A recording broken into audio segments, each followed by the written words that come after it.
So, good morning, everyone. So, I hope all of you are having a pretty good day here. So, okay, so a little bit about myself. I'm sure Anirudh has told what I am and what I'll be doing here. So, my name is Sudhanva. I'm actually an alumni of this academy. Like in 2016, I passed out here as a Ruby on Rails developer. Then for a year, I tried to explore and work as a freelancer. And even today, I'm working as a freelancer, but in a different field. So I work on basically machine learning and AI. So building chatbots, recommendation engines, and analytics, and a lot of other stuff. So basically, today we'll be talking about Git and GitHub.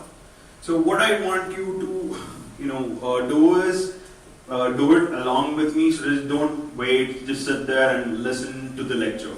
So it'll be great. Like this will be completely hands-on, no theory, no boring stuff. Everything will be hands-on, and I'll be giving small assignments while during the lecture. So I want everyone to just follow along.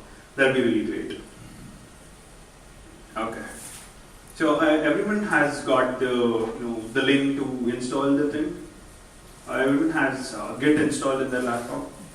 So when you type Git ---- version, you should be able to get the version of Git that you have installed.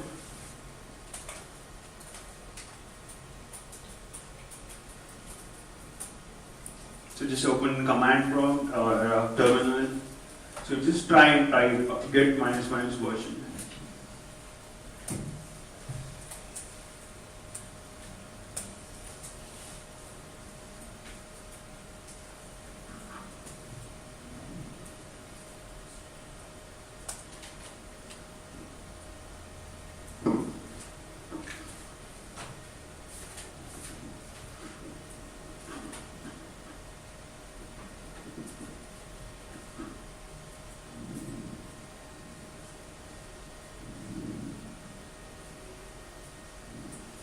Git space ---- version.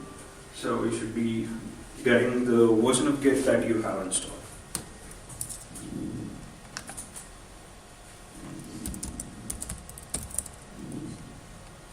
So everyone got this message? Yeah, I'll zoom that out.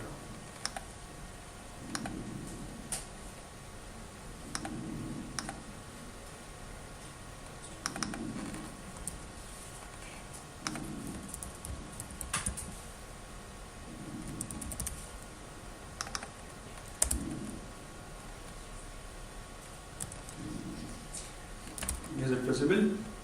The return at the below. Okay. So Git ---- version should give you this. So anybody still hasn't installed. One more thing that I don't want anyone to lag behind on what we do, because it is going to get complex as we move on. And if you lag behind, you'll just have a lot of troubles, catching up and keeping up with what we're doing right now. So you have to be, don't hesitate into stopping me any time and asking me any questions that you might have. Okay. So before we get started, there is an important thing that I want everyone to do. So just pick an empty space on your computer. So where there is no project, where there are no projects, and you've never used Git before. So any empty space like your desktop. I think my desktop looks great. I'll go ahead and I'll create a new folder.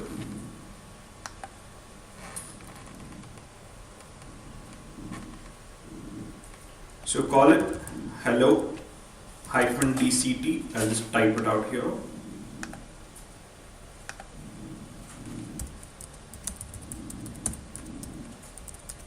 Week, date, Jan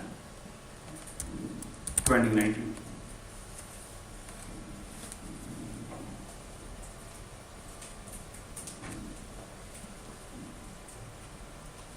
So this is the name of the folder that we'll be creating.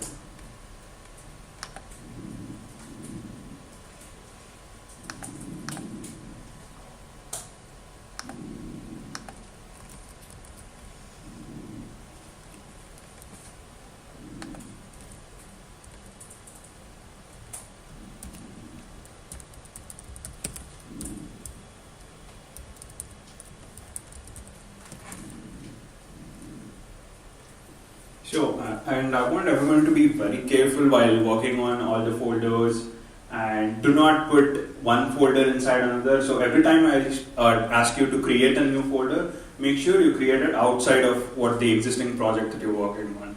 So do not like embed folders inside folders or projects inside projects. So this is like if I ask you to create a new folder, create it right here next to it. So don't create it inside the existing folder. So I think we're all good to go from here.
Okay, so something that we will be talking about today is version control systems. So, like, what do you use for backing up your files? You know, usually when you're programming or doing any kind of activities, what do you use? Backing up your files? Google Drive, OneDrive, similar kind of apps, right? So while it is a good idea, to back up your files in Google Drive or OneDrive, so we can use those to back up, right? Why do we need something like Git? Now, if you, in talking about the perspective of Google Drive, if you've ever used Google Docs, you have the ability to, where multiple people can write on the same document, right? And it also maintains versions of previously edited or previously written by someone. So how do you think that happens? Why do you think we need it? Why do you think we need to maintain previous versions of the documents on Google Drive? Why do you think we need that feature? Maybe future edition may lead to some errors and all. Yeah, exactly, errors. So what kind of errors are we exactly talking about when it comes to word processing documents? It can be anything. Okay. So, and while programming, you come across similar situation, right? Where you're trying to write some function or trying to implement some features, but the app is not working, and you wish that you can go back to the previous state. I mean, we solved this. The problem is solved, right? We have the undo button. We can just undo and go back to the previous state. But what if there was a feature that was working yesterday, and today I came in and I added something new, and the app stops working? What do we do now? What do we do now? We can't undo yesterday. We can undo only a few hours or whatever, today's stuff. So how do we go about this? So this is a very important scenario while programming, and Git allows you to go back to the previous versions and maintain versions of your application or the software that you're working on. So we'll see what those features are while we move on.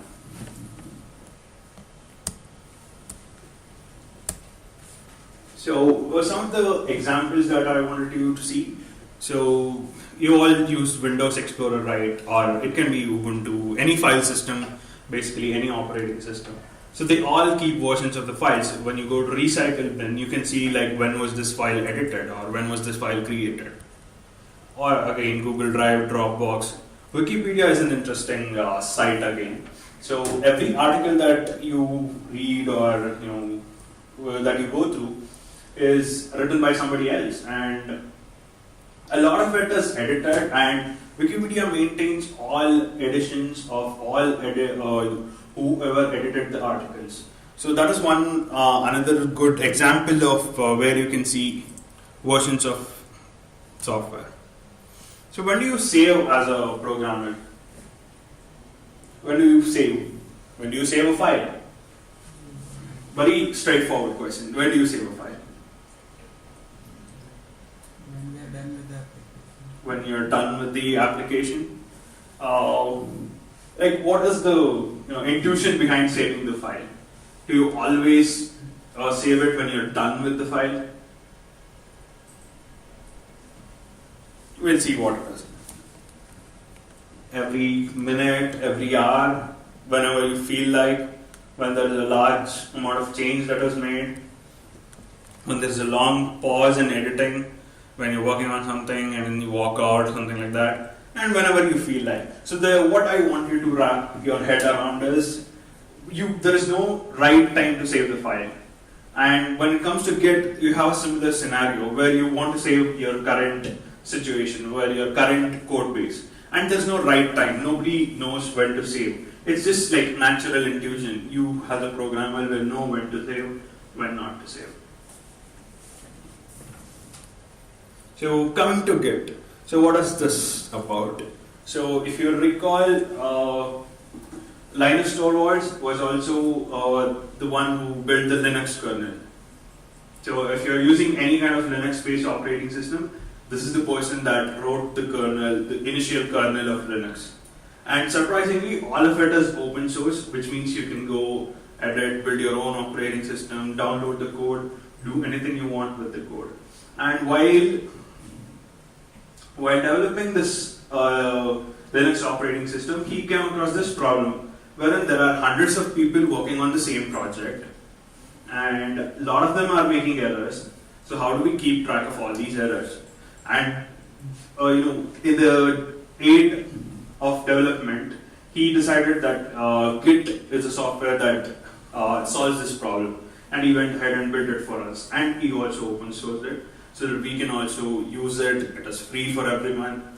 So basically, it maintains versions of your software.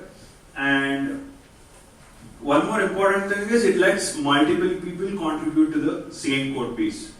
So any company that you go to later on when you graduate, you won't be working on a single project all alone. So a lot of people, a lot of managers, a lot of senior developers all contribute to your repository.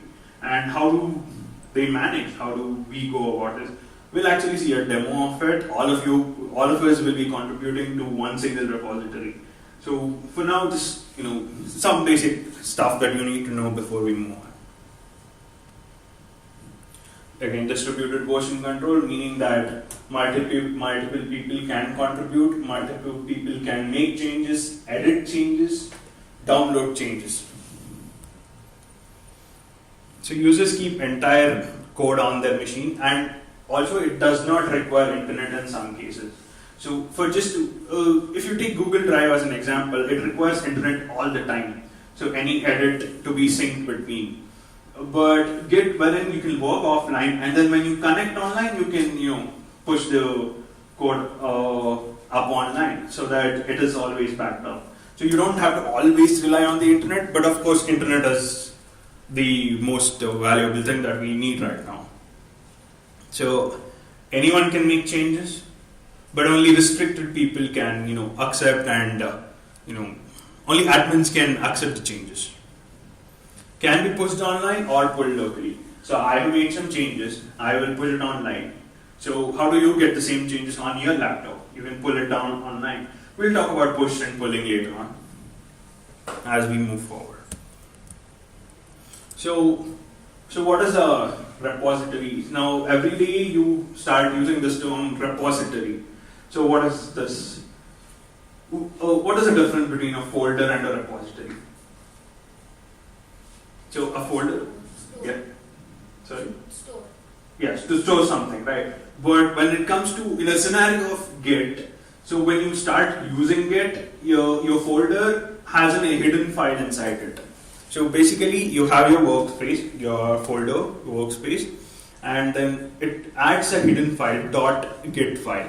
So if you have a Windows or if you have a Windows operating system, you can see all the hidden files. If you have a Linux operating system, you can type the command ls-a or r or something, and you'll see all the hidden files listed. So if you have a workspace that is being tracked by Git, you'll find this file.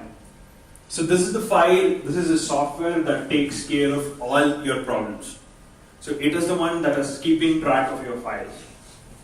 There's one more file. This has to be added manually, wherein some files that you don't want to track in your folder. For example, node modules. So there are thousands of folders. There are thousands of files inside node modules. Git cannot track like millions of files. And again, node modules is available everywhere. Anyone can do an npm install and get those if they want. So it is like kind of redundant, right? Keeping track of all node modules, and it slows down your process of building. So some of the new terms that you'll be learning today. So we have the Git. So commit is a screenshot. So basically think of it as a screenshot. So I have done adding a feature. I'm done adding a new feature. Everything seems to be working fine. Now I want to take a screenshot of the feature that I just implemented. Pretty cool, right? So you can take screenshots and then you can move forward. Take another screenshot, move forward. And by screenshot, I'm not talking about the screen. I'm talking about your code base. Screenshot of the code base. So commit, a screenshot. Diff is the difference between the previous screenshot and the next screenshot. So I'll be using the word commit and not screenshot. So first commit and the previous commit, you can see what the difference between those two. Log is the list of commits, and clone is the copy of your repository along with Git, not just your source code, along with Git. So this is one. These are like basic stuff. So we'll move on to like a few configuration. What's the document that was sent to you? The link that was sent to you had config commands, like config with your username, configuration with your email. Anything related to that? You didn't get any link. Installing it. Like GitHub DCT Academy. Yeah, the same thing. Awesome DCT. Yeah. So if you go to github.com/DCT Academy.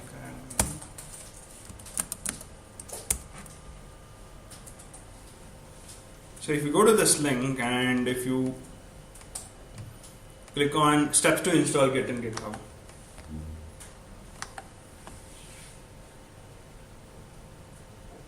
Okay, everybody has a GitHub account, right? Anybody who doesn't have a GitHub account? Okay, fine. Okay, good. So there is no configuration here. Fine, we'll do it here. So I want everyone to open up a terminal and run these two commands. The first one, don't confuse your username with GitHub username. This is like your name. So give your name here. And email ID is the same email ID that you will be using on GitHub. So type these two commands. Basically, it tells your computer like which is the user that will be using Git and what are the screenshot has like your name associated with it. So you'll be knowing all that.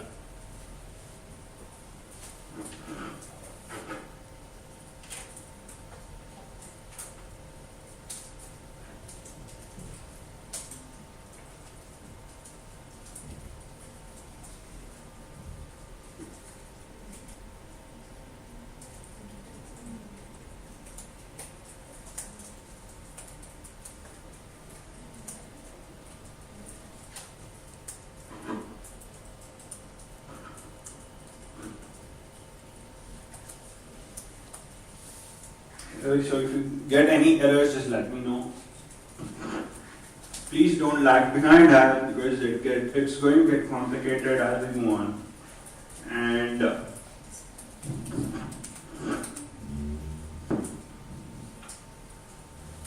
You should not see any error when you run these commands.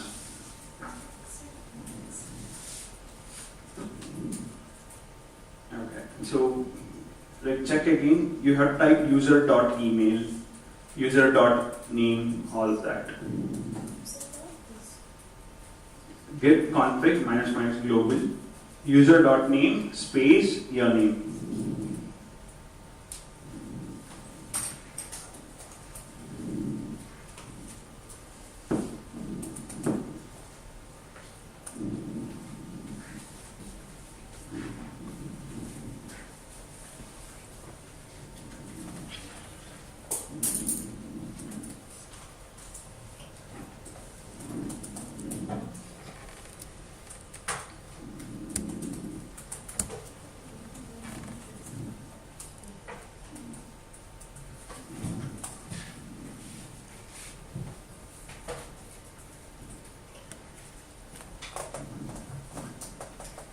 And don't interchange the terms Git and GitHub.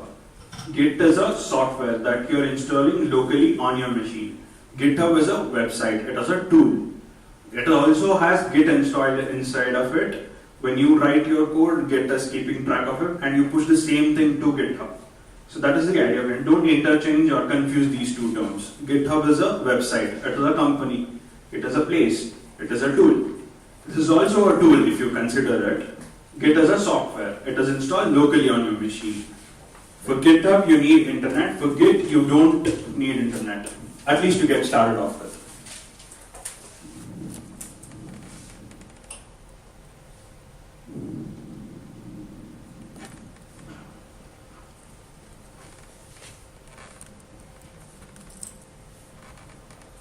So I want everyone to open VS Code.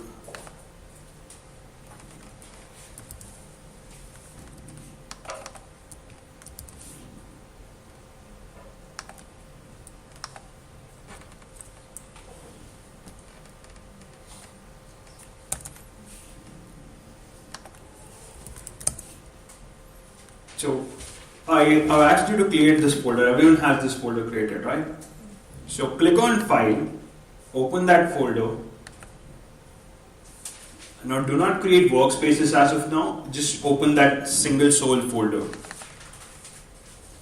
So I'm opening that folder. Make sure that you're inside that folder. You can at the left side you should see that you're inside that folder. So make sure that happens. And open up your terminal. Do not use this terminal, like try to avoid using this. Have you been using this terminal? No, right? Throughout the course? Okay. So do not use this terminal. So move inside this, use your normal terminal that you always use. Go navigate inside that folder. If you are on Windows and you have a different location and you don't know, just let me know. If you are on Linux, you should be pretty easily move into the folder. If you are on Windows, just let me know if you don't know how to navigate inside that stuff.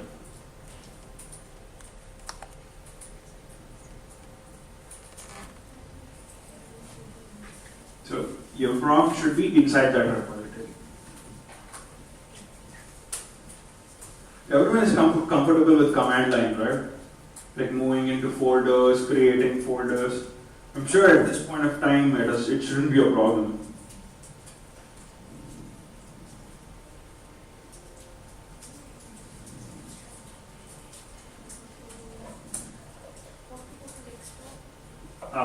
On Windows, right? So you're in C. Okay. So try CD capital D desktop. Okay, hang on. Close this terminal. Okay, open the new one. So CD desktop.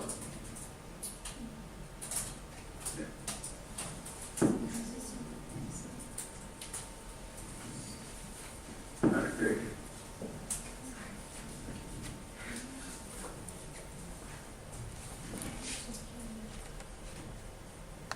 So I want everyone to create a new file. So I'll call it index.html. I won't be writing whole Node app just to show you a small demo because that's just a waste of time. We'll just end up writing a lot of Node stuff instead of just concentrating on how it works. So I'll just create a simple HTML file. please follow along with this. So I'll add some content here. So we have the title, let's see what we write.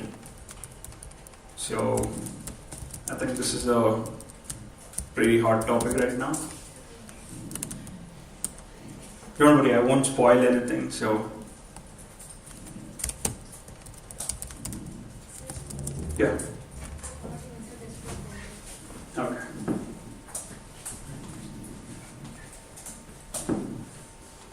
Okay, CD Geeta. Geeta.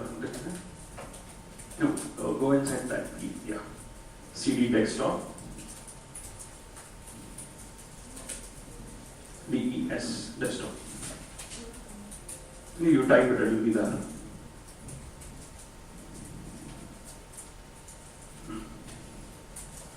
Okay, have you logged in as administrator?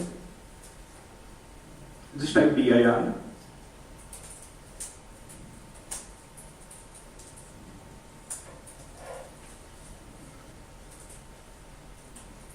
You don't have a desktop here.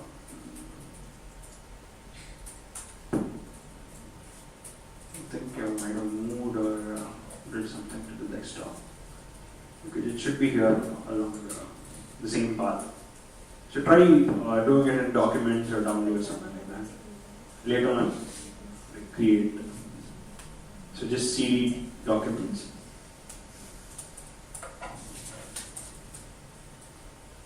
Okay. So create a folder here. When you go to the file explorer, here.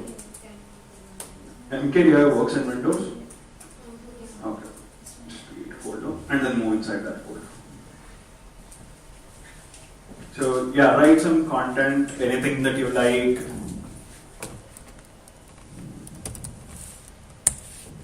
So we'll add a list of people.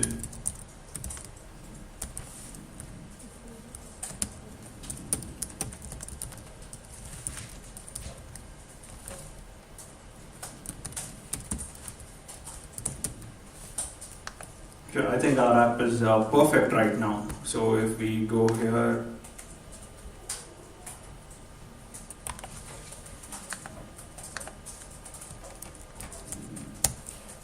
so we have our app ready. It seems like it is working fine. Now I'm happy with the app.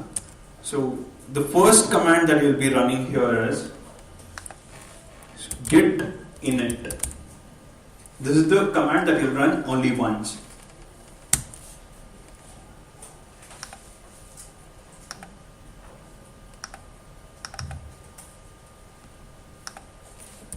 Git init.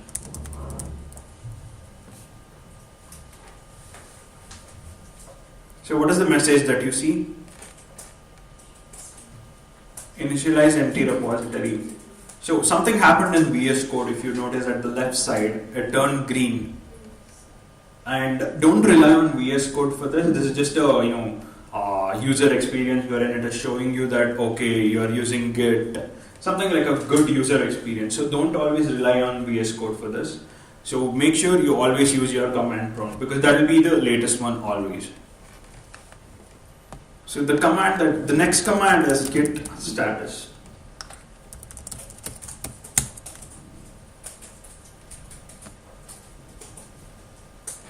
What is it that you see?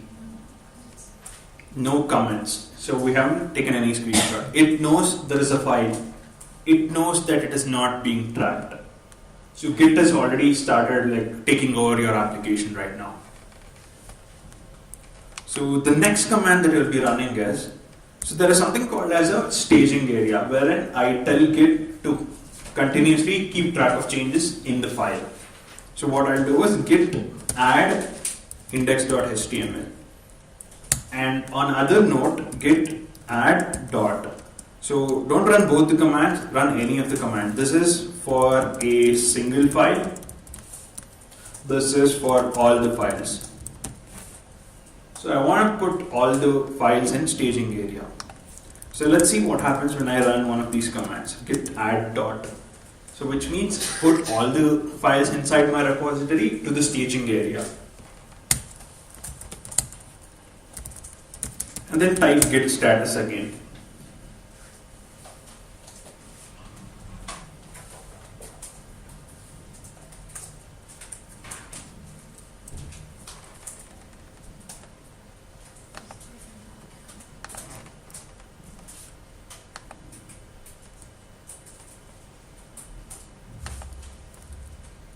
Also, there is one more link here, right here in awesome DCT. You can find introduction to Git and GitHub basic commands.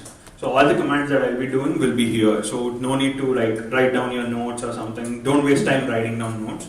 So you can just follow along with it. All the commands are listed here on this link. So to add all the files. So what do you see the message now? Git status. What is the message you see? New file. And you can see that it is in green. So what does it mean? It means that Git is now tracking this file. It knows there is something will happen to this file. Now, as we noted before, I go to my browser, my app is working perfectly fine. I'm happy with my application. So I'm going to take a screenshot of the code base. What is the term that I used? Commit.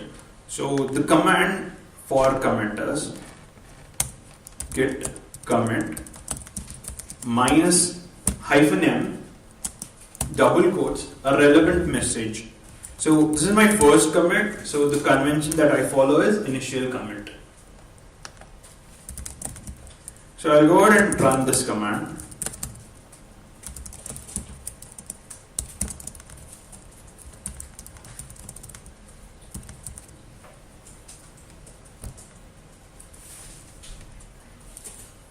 So be careful with my hyphen, the double quotes, the spaces.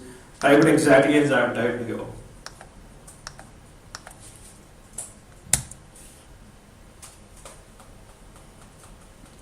Now, what did it say? One file changed, some insertions, something happened. So basically we know something has happened. So how do we see what happened? You type the same git status command.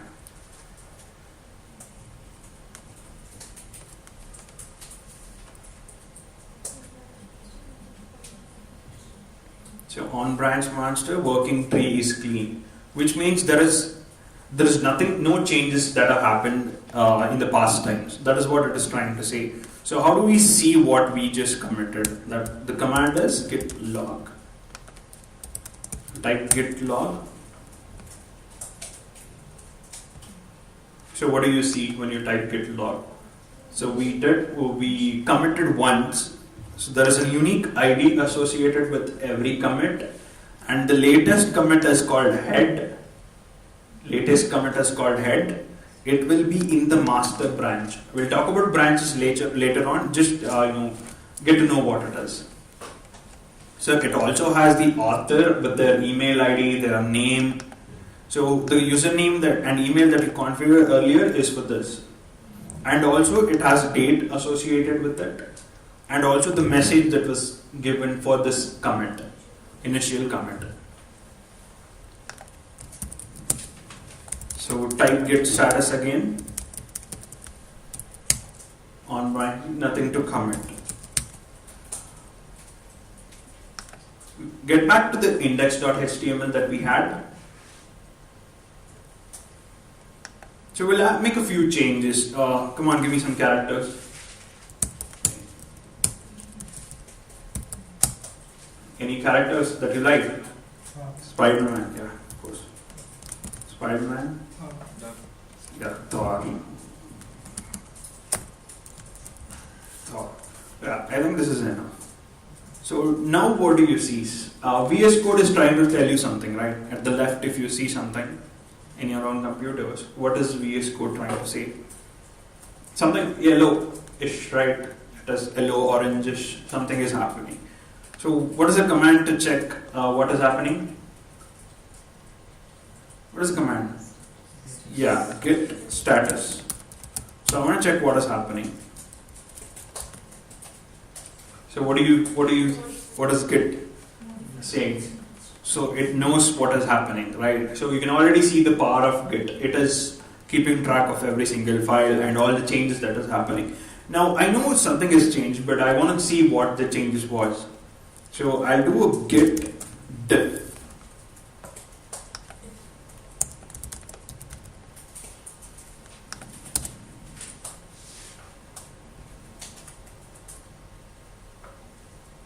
So you can see that it knows exactly what line we changed.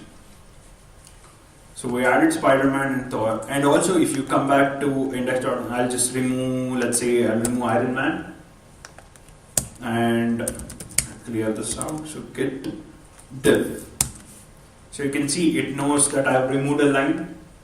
It knows that I've added few lines. Now I'm happy with the app again. I'm going to commit this. So what is the command before we commit? Before you commit, you have to add it to the staging area. So git status again. So if it is red in color, you should not commit. You should first add on the add command. So git add dot. Dot is basically all the files inside the repository.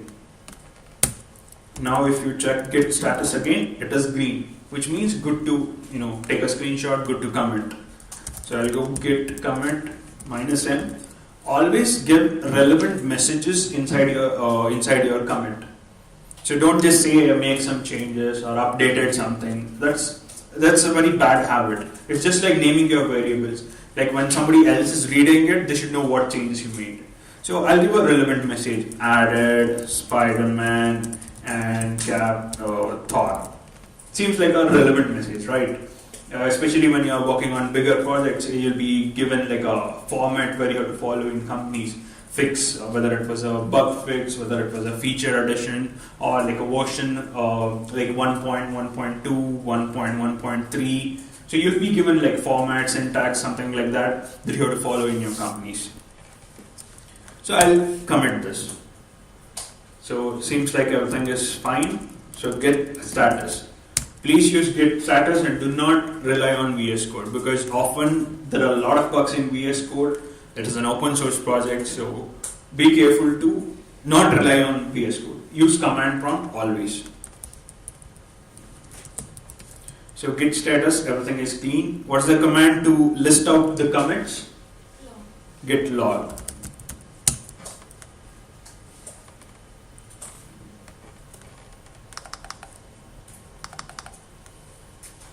So we have a few changes here. So one task that I'll give now is create a new file called new.html, add some content inside it,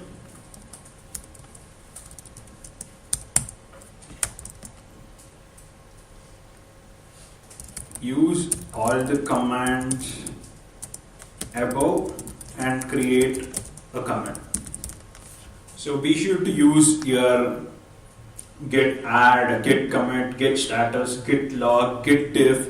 Like you should know what is happening in your repository, and do not use this.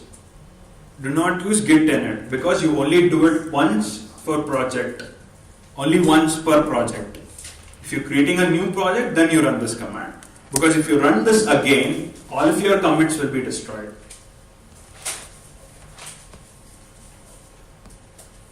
So while you're running every command, try to run git status and see what is the message and try to understand what is going on. Don't just like blindly run all the commands and then sit like it's done. So I just wanted to see what is happening, what changes have happened, how the git log is happening, what happens to the new file, all that. Keep track of all of that.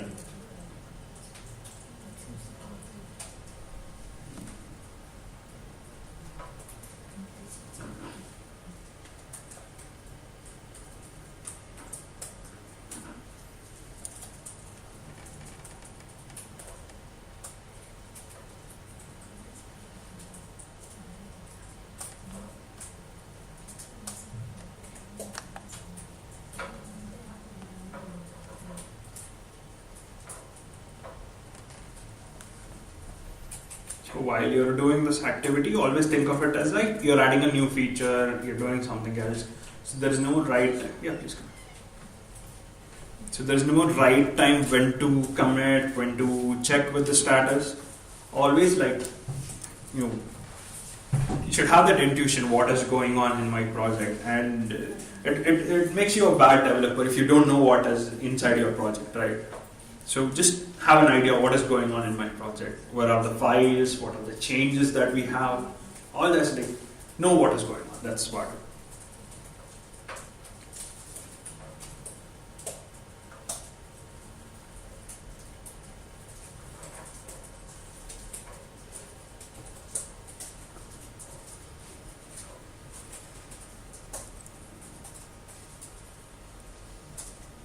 can actually get started. The new person, you can get started. It's not a problem.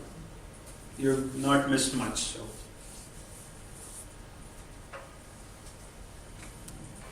So GitLog will be showing all the logs from start or a limited number? From the start. From the start. Yeah. So let's say git log, and if it gives you like a prompt wherein it asks you, like you can type Q there to come out of it. If you keep on hitting enter, it just scrolls down. We'll see into that when we move on. So the task that I'll be doing right now is create a new file. So I'll create a new file, new.html. So we'll add some content here, the same similar kind of content, but this time we'll take something else. What is it? Game of Thrones or something? Don't worry, I won't spoil anything.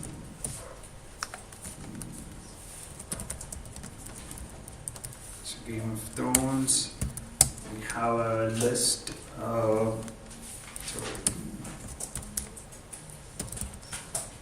What are the characters? Jon Snow. Okay. Is that, am I spelling it right? Yeah. Okay. So I think this is enough for Game of Thrones. So git status. So now it knows that there is a new file in the repository. So git add dot git status again. So it knows that new file is being tracked now. So git commit, or I'll just do a git diff. Okay, git diff won't work when you're in the staging area. Okay, so you have to do it before you add the file. So git commit -m. So the message is added new.html with Game of Thrones. So always give relevant messages. Don't just write added something or deleted something. One file changed, something happened, git status again. On branch master, nothing to commit. Everything is clean. So I'll just clear this out. So git log. I want everyone to type this command and keep it like that. Git log. Everybody is done till here. Anybody lagging behind, just let me know, because it is going to get infinitely complex as we move on. And if you miss out a lot of things, you will not be able to catch up on time. So anybody else? Okay.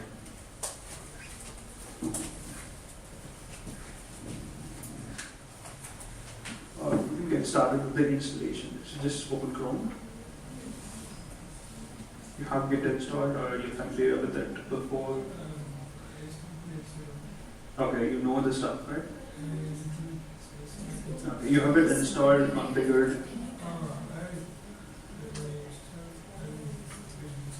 Okay, good. Okay. So, what is the... Okay, you're still doing it. No problem, take your time. Okay, so comment. Okay, comment. No, the full command. Git comment -n. Control C, just type Control C. Control C. Click on the command prompt. Okay, hit enter. Okay, now we try. Git comment space -m space double quotes. Yeah. Type your message, what changes you made, you added something, right?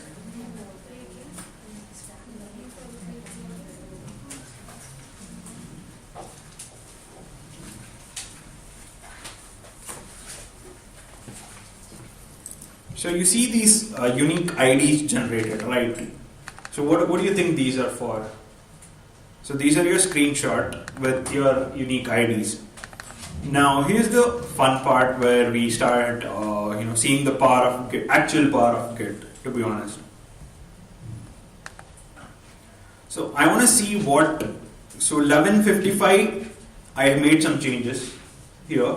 I want to see what was there in my code when it was 11:55, right? That was the whole idea of doing it.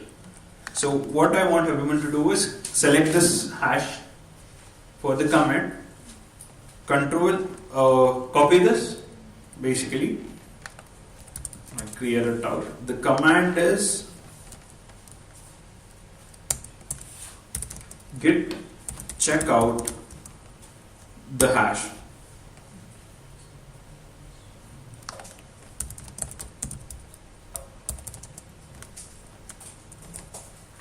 So what just happened? I want everyone to observe what is happening here. Just look at the screen. So we have these changes, right? If you remember the first time we had Iron Man, we didn't have Thor, all that. So I'll just hit enter. So we just got back our older file. And also, if you look at the left side, new.html is deleted. Now where did it go? We don't know. Because Git is keeping track of it. So we don't have to worry about it. It is there in your repository. So don't worry too much about, oh, I lost my file. No, it is not, you haven't lost it. So also you see an interesting message here. It says checking out the hash ID. You have detached head. And head is now at initial commit. So head is the latest commit that you had. So if you type git log again, this is the head now. The first commit was the head. And whatever changes you had in the initial screenshot, that is there here. So we had Iron Man before. Now, if you type the command git branch, you'll see where you are right now.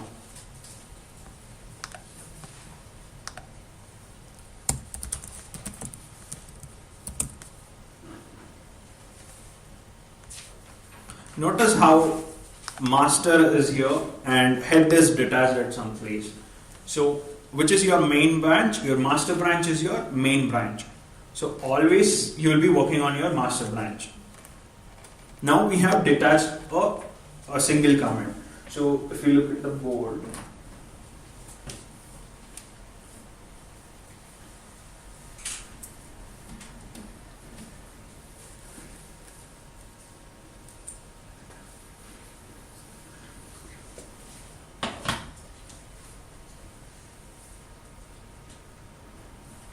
so imagine you are working repository as a tree. So this is our first commit, this was our second commit, this was our third commit. So this is our master branch. This is our master branch. So what we did was we checked out and created another copy of the same branch, wherein only the one part of it is like detached out of the main branch. So this whole thing exists. It is not being deleted. It exists. It is in binary state. We just created a temporary copy of the first commit. That's what we did. That's it. Like whenever we check out, branch will be created. Yes, a branch will be a temporary branch in this case.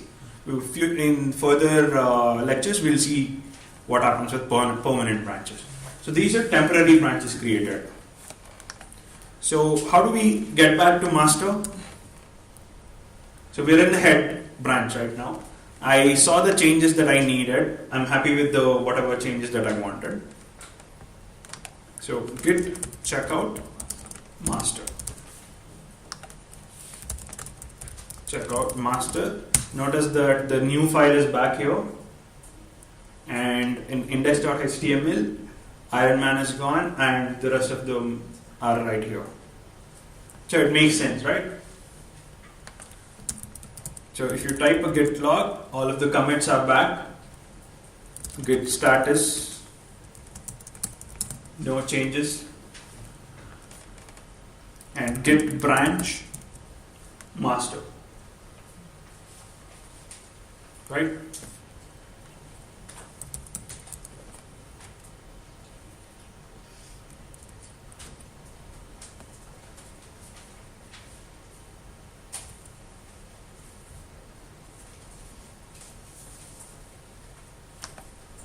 So, any doubts till now? What we have done? because the next few concepts will be added on top of these.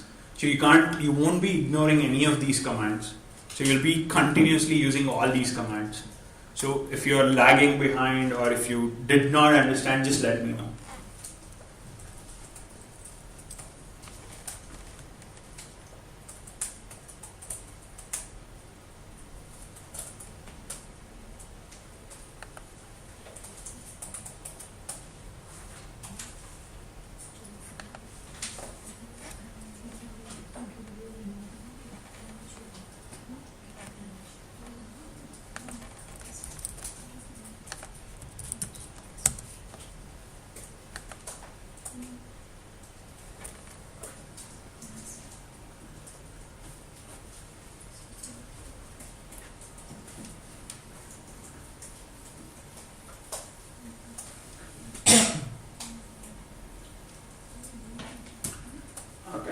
So here's an interesting scenario.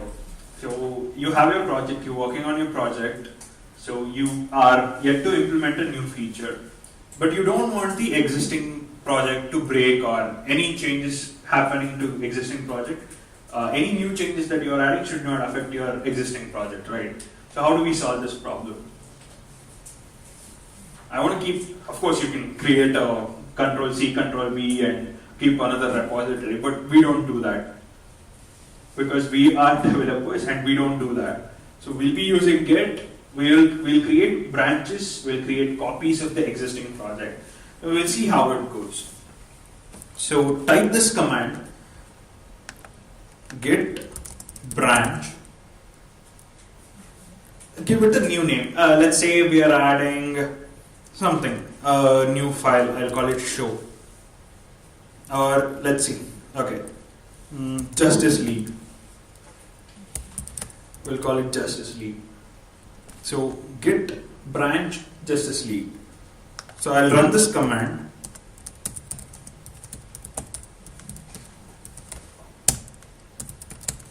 So type git branch once you're done. So what do you think happened here? A new branch was just created with the name Justice League. What is there in Justice League? Something is there. It's just a branch, right? We'll see what is that. So how do we move to different branch? Git checkout Justice League. So I'll move to Justice League branch. So it says switched branch to Justice League. So how do we check which branch we're on? Git branch. Now we're in Justice League branch. Now if I do a git log here, I'll see all the commits that we did on the master branch, right? So we have all this stuff. So what happened? We had our master branch, 1, 2, 3 commits. So this was our master branch. This is the Justice League branch we just created. We created a copy of master branch including all the commits. So note that every time you create a branch, it creates a copy of existing branch. So you were in master branch, so you got a copy of master branch. Clear till now? So without pulling the copies created? Yes. We have to pull. First Where are you pulling? No, this master this dot, when we create a branch, so that time only it will No need to pull right now. We have still not used internet till here, right? Okay, yeah. So no pulling is happening. Okay. So locally on our machine, at the binary level, we just created a copy of our own project. Yeah. So now there are 2 copies. One is the master copy, one is the branch copy. So what you will be doing is, we'll be using the copy version of it because master is our main thing. I don't want any trouble with the master branch. So I'll be experimenting on the Justice League branch. So as good developers, we'll start working on the Justice League branch. So everyone be careful with this. Make sure which branch you're working on by running git branch, git status. So it says we are on Justice League branch, and also git branch shows us we are on Justice League branch. So I think it is pretty safe to start working here. So what I'll do is I'll create a new file. I'll call it show.html. I'll add the same content. I'll just edit these out. So Justice League.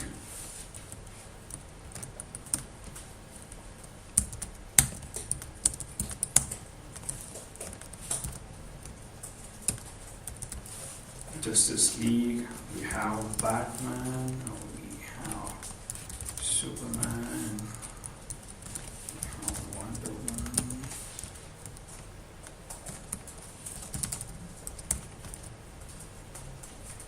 So any content, I just don't want to waste more time on just writing the content. So we got our show file ready, we have the content ready, my app is working perfectly fine as of now. I have tested this extensively. So what is the next thing that we do? I'm done with the features. Add, right? So git status. So there is a new file, git add dot, git status again. New file is ready for staging. Git commit -m. Added Justice League along with members. So a relevant message for your commit, enter.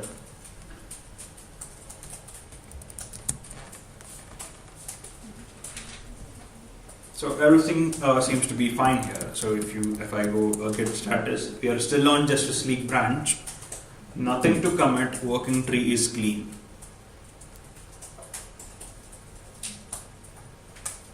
Now if I do a git log, so it has a fourth commit here, right? It has a fourth commit. This is the Justice League along with the members. That was the message given. So now I want to go back to my master branch, and just so nothing happened to master branch, right? It was my important branch. I had implemented a lot of features. This new feature is working fine, but I still want to go back to master. How do I change branches? Checkout. So git checkout master. So you can see the show.html got deleted. My master branch is still intact. I'll do a git log. Before that, always check which branch you're working on. That is always important. Git branch, I'm in the master branch. Git status, I'm still in the master branch. So git log. You can see there is no fourth commit here, and the fourth commit is not there in the master branch. So what happened here? So if you look at this diagram, we created another commit only on the branch. It is not yet reflected on the main branch. This is clear, right?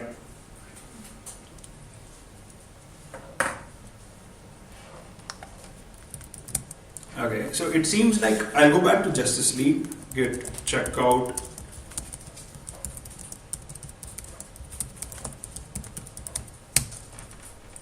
I go back to Justice League. I got the show page. Everything seems to be working fine here in Justice League. Now I want to merge it with the main thing, right? That's the whole idea about creating branches. This is working fine. Merge it with the master branch. I'll come back to master branch again. Git checkout master. So be careful with this. Git branch, I'm in the master branch. Git status, I'm in the master branch. So I want everyone to come back to master branch.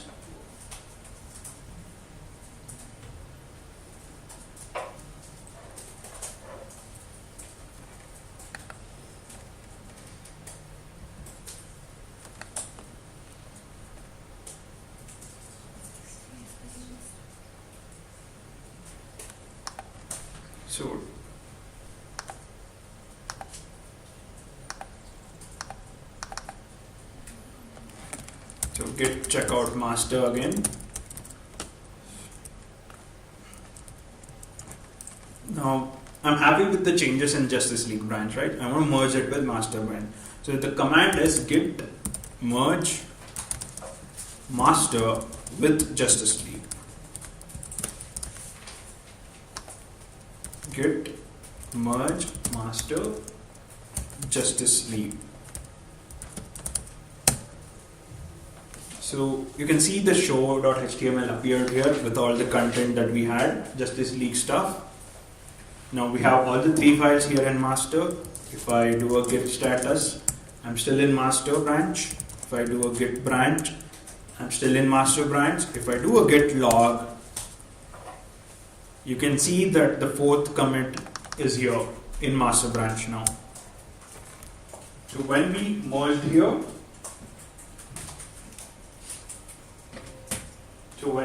here, this got added up here as a 4th commit, and the master branch is now with Justice League branch. So this is how you implement new features, add something new to your application without breaking the existing application.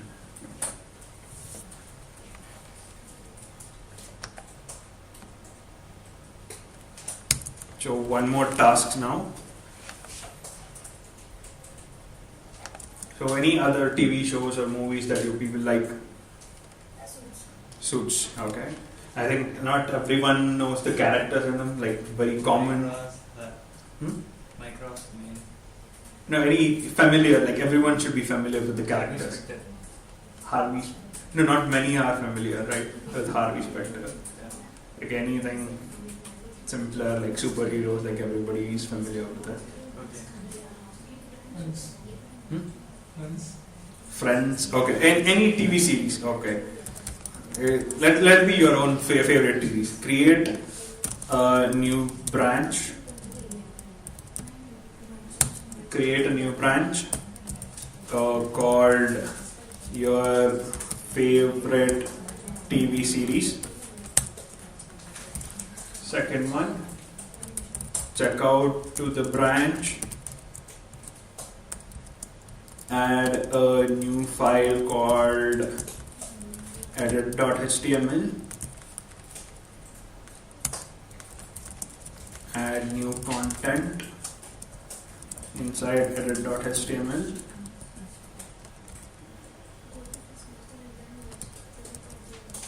add commit, merge with the master branch.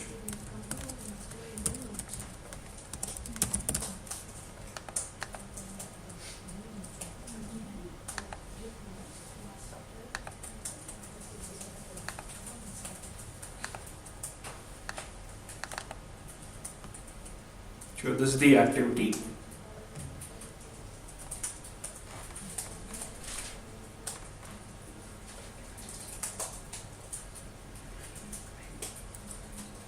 Just take your time, and if you are not able to do anything, also all the previous commands that you used, make sure to use them again. So these are not just new activities. As I told you, the previous commands are built on top of this. Sorry, the new stuff are built on the previous commands. So don't forget to use git status, git branch, all of that stuff.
stuff is right here, what I'm doing.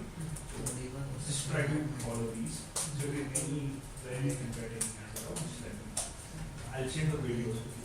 So it's being recorded. So I'll share.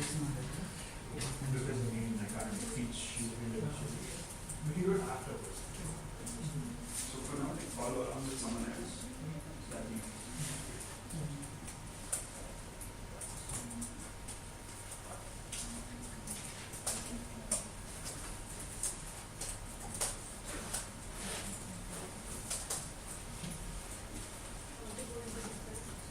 yes.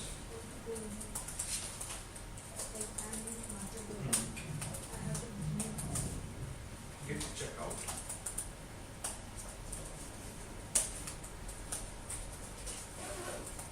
Right there. Right. Get check out.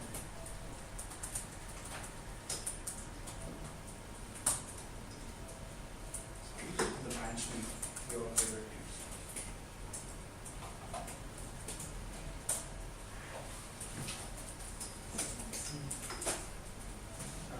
So basically you just have to press Q. It is like pulling a menu for you. Press Q, it will come out of it. When you do a git log, it will show you kind of a menu if there are a lot of commits. Just press Q to come out of it. If you just press enter, it will scroll down. If you press Q, it will come out of it.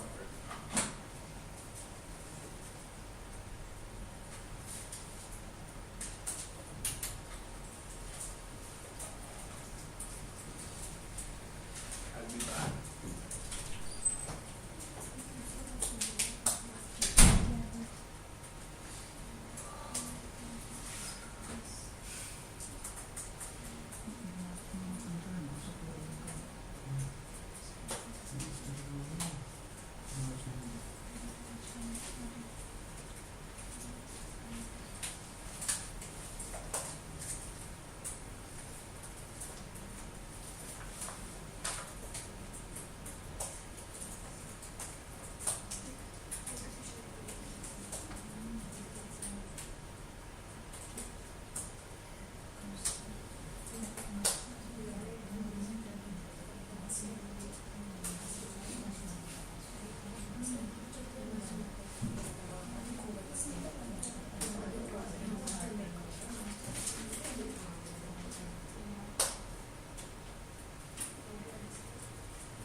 So what is the status? Everyone able to do it till here?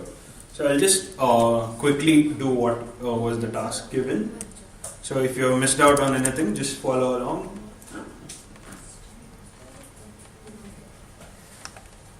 So the first thing was get status, check what is going on, get branch, master branch, get branch, create a new branch is let's see Big Bang Theory.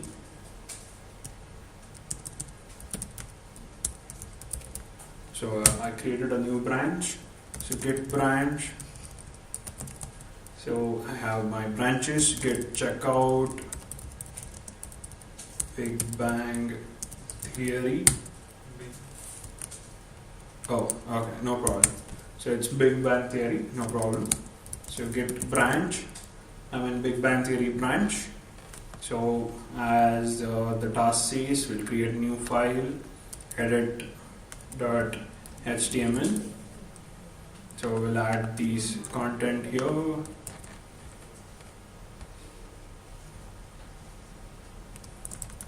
Big Bang Theory.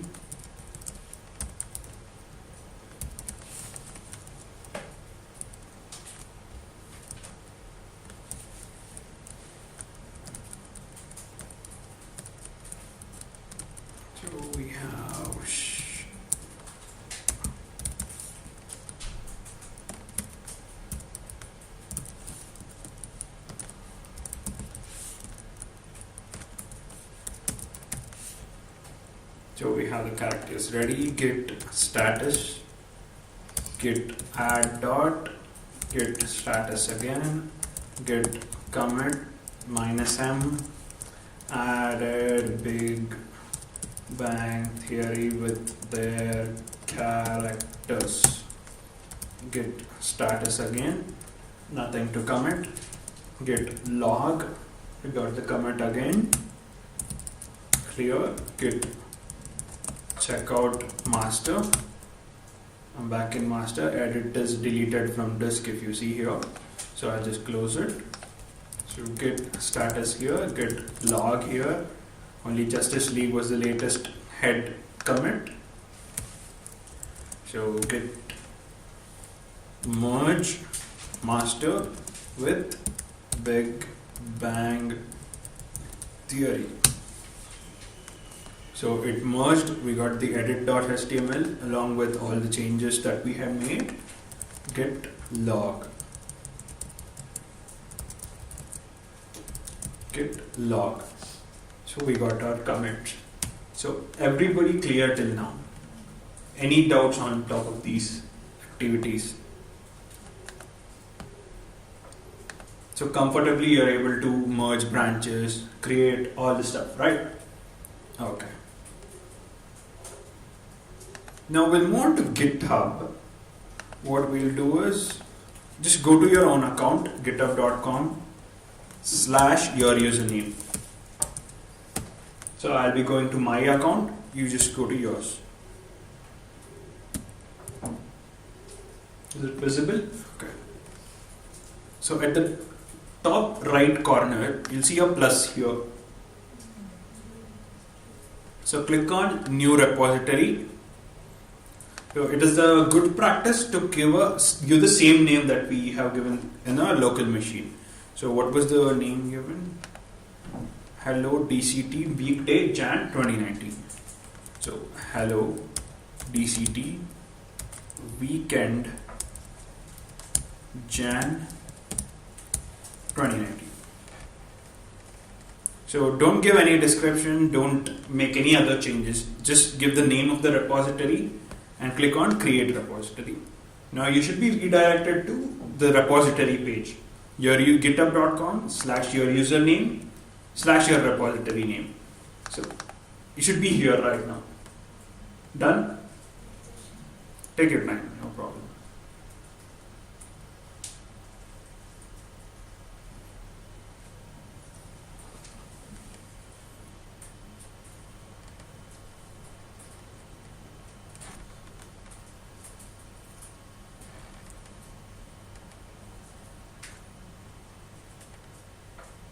The plus icon, create new repository, give the same name that you had in your local machine. It's a good practice to do that.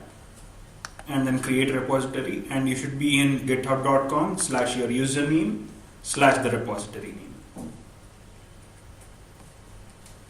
Now you'll see something interesting here. You'll see a URL here, quick setup kind of URL. So copy that URL. So you can see a quick easy copy button here. Just click on it and it'll be copied for you. Come back to your local terminal. Clear out everything. Now type the command git remote.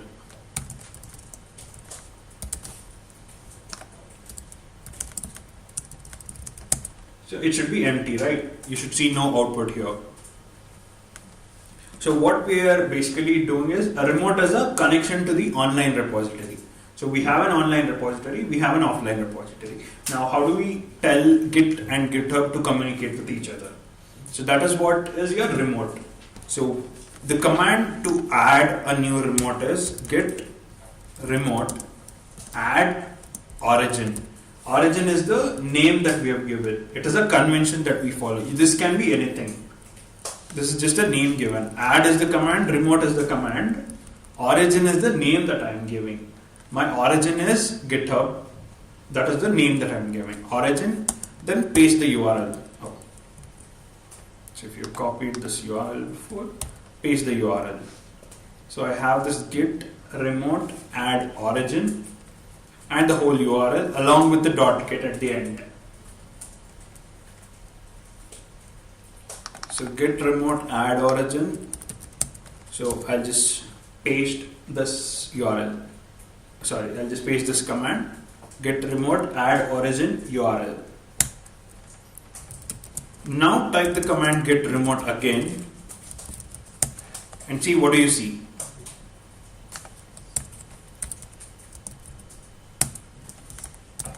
You see an origin, right? So that is some kind of connection is what it is saying. Now git remote -v. So we have an origin link with both where we'll be fetching from. Fetch is basically pulling from, and where we'll be pushing to. So it is the same repository. Git remote -v. So everyone should get this output. If you haven't, just let me know.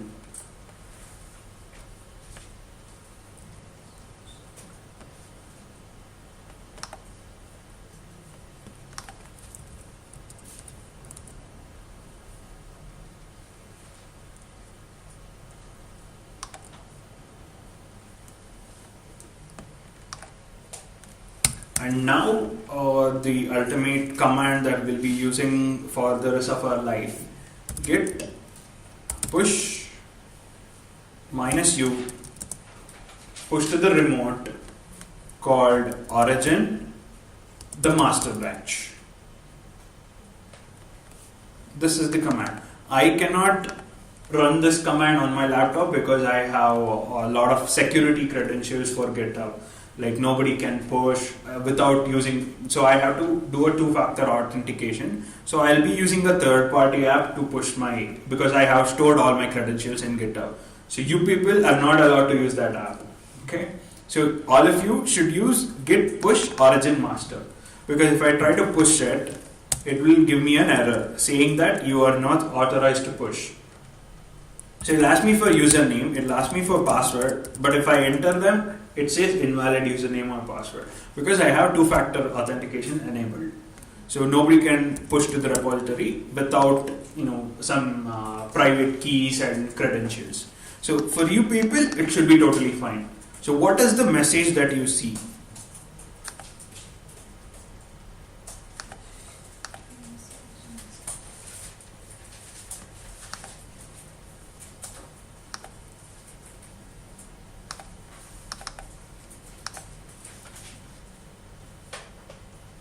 So basically I'm using a GUI kind of tool where I have stored all my credentials here at the left. So I'll just do a push here. Instead of running that command, I'm just clicking on a button. So that already has all the stuff for me. So it says push successfully for me. So you should see a similar kind of message saying that any error, anybody seeing any kind of error after you enter your username and password. For some it might not ask because you have probably configured before. So any error for anyone else. You should see compressing objects, something similar to that. Yeah, enter your username and password for GitHub.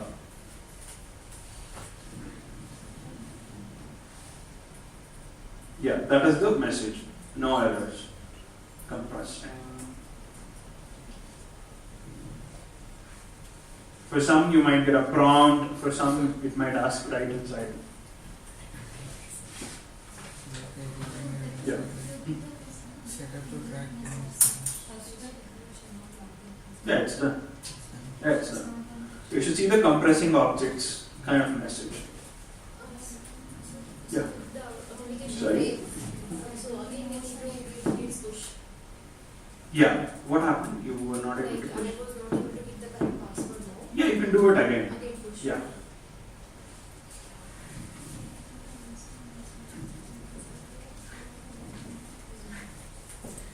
So we all successfully push to GitHub. Now come back to this same window that we had with your repo and reload the page. So if you reload, you'll see all of your files here online, backed up, completely safe. And you can see the master branch here. We did not push other branches if you recall. We pushed the master branch, origin remote master branch. And also it records all the timings, when was the commits that you made, and you can see all the 5 commits here. We made 5 commits, right? All the 5 commits here along with their commits hashes. You can go through every individual single commits and see what changes happened across the project. And also every branch that is there, we have a default master branch. And the contributor, I was the sole contributor of the app, and I can see what my contribution was across the day. So you can see it's a pretty neat software, right? All of the stuff that was online, all of the stuff that went, all of the stuff that was offline just went online now. And this is public by default. So anyone in the world can view this code, can download this, but they can't make changes, of course, because it is your project. They can request for changes. We'll see later how you can request for changes later on. So note that this is public and anyone in the world can view it. You can make it private. Earlier, just a year ago, GitHub didn't have private repositories. You had to pay for private repositories. When Microsoft took over, they added this new feature where you can privatize your repositories, but it is limited to only 3 users. If you want unlimited users, again you have to pay for them. So I think all of you are in a group project, right? 3 per project. You can private your repository. It is better to keep it public because you'll be applying for jobs and your recruiter would be interested in going through your GitHub profile. So that is about GitHub. So it is a repository, you created offline, you pushed it online along with the comments. So what do we do now? Where do we go from here? So just create another file, come back to your local machine. So what is my daily mantra that I'll be doing? what all of you should follow every day is create a new file called add.html. So I'll just type in random stuff. This is a new file. So we have a new file. Get status, the usual stuff. Get add dot. Get status again. Git commit -m. Added a new file called add.html. Now I created one more commit. Once you're done committing your changes, always run the push command. It's pretty straightforward, just the same push command that you ran before.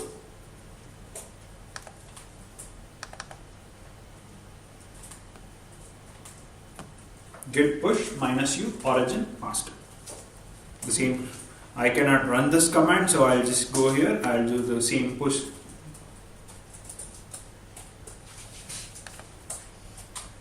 So it says successfully pushed. If I come back here, I reload the page. The new file add.html is here. So I think pushing is pretty comfortable, right?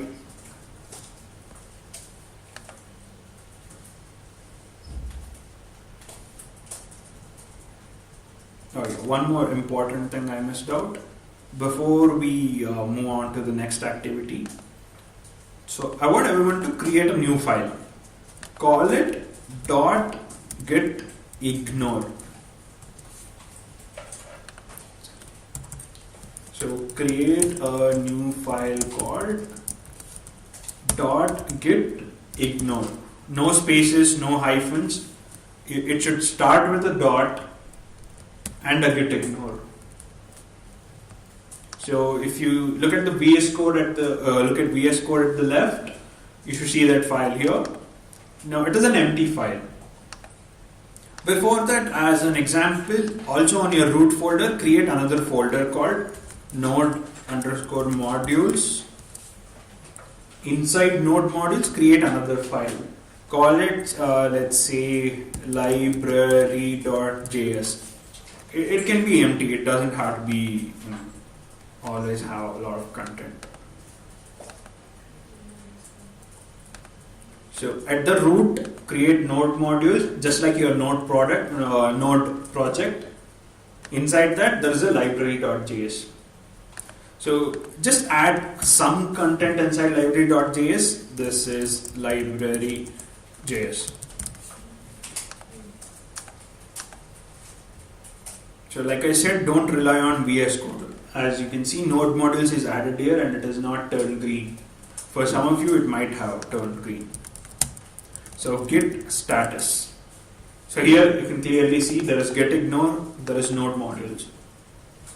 Now always do not commit your node modules folder. That's the whole idea behind this activity. So if you commit it, your project is destroyed. Write that message, it is gone. Either you have to start over, copy files to another directory. So be careful with Git. So if you do not understand any commands or if you find it confusing, ask Harish, Dhanush, Anirudh, anyone around here and ask them what I will be doing right now. So you should be careful with these. So there are chances where you can lose your entire project and there is no recycle bin here. Except if you have pushed it to GitHub, you can re-download it. But you have it. If you haven't pushed it to GitHub, it is gone forever. So you have to be very, very careful with this. Also, do not keep Git repositories inside Git repositories. That is not allowed. Only one Git repository per project. Do not run Git init multiple times. Only once. So inside open the gitignore folder. Do not commit yet. Open the gitignore folder. The file. Gitignore file. Just type node_modules. Now you can see VS Code highlighting you that it's kind of faded out. Node modules folder is faded out. Now if I do a git status, node modules is no longer part of git. So the files inside node modules are not being tracked. And also you can do specific files, library.js. This is not necessary. I'm just giving you what it is. What can be done? Like I want to ignore only library.js or node modules / some, let's say, React folder inside that. I want to ignore everything. So this is all possible. You don't have to write it now. It is possible. That is what I'm trying to say here. So we're ignoring node modules. That is the idea behind this file. So if I do a git status, only git ignore is there. I have to add it. Git add dot, git commit -m, ignored node modules. I'll do a git push.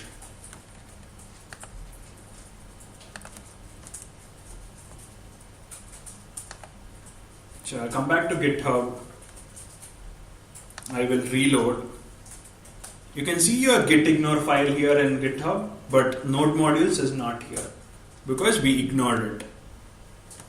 If anybody else wants to use your project, they'll have the package.json, right? And they'll just run the npm install command so that they'll get all the packages and dependencies. So you don't have to push node modules to GitHub.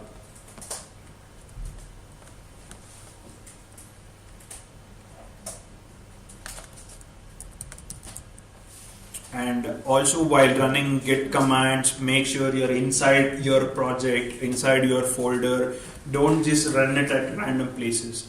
So I've seen like students running git init in their desktop or in your system folder. You know what happens? Every file inside your computer will be tracked by git, and which eventually leads to git crashing and not working at all.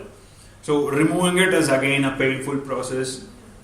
Trouble for everyone. So don't run git commands at some root folder like desktop or home directory. Like it looks pretty simple, but if I run git anywhere here other than the version command, if I do a git init here, all of my files are destroyed. So you have to be very careful. As powerful as it is equally dangerous.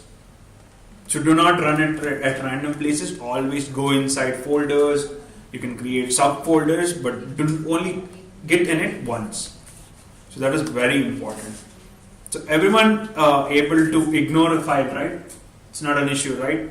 So you have a .git ignore file, a .git file that is keeping track of your folders, all that stuff. Now the activity.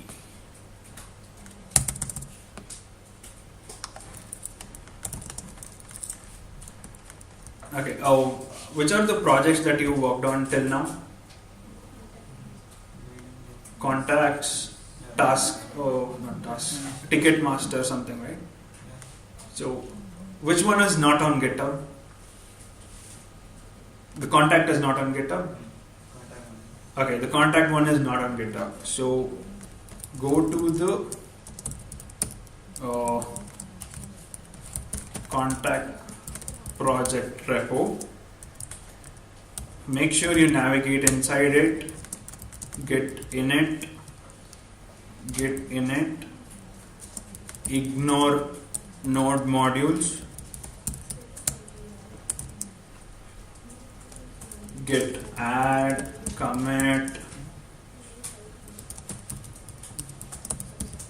add and commit, git, no need of branches right now. Git push. Okay. Go to GitHub, create a repo, add remote to local repo,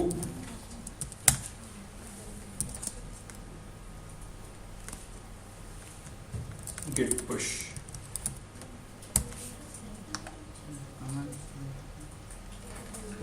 please be careful, navigate inside that repository, just like how you're doing it for Hello DCT Weekday.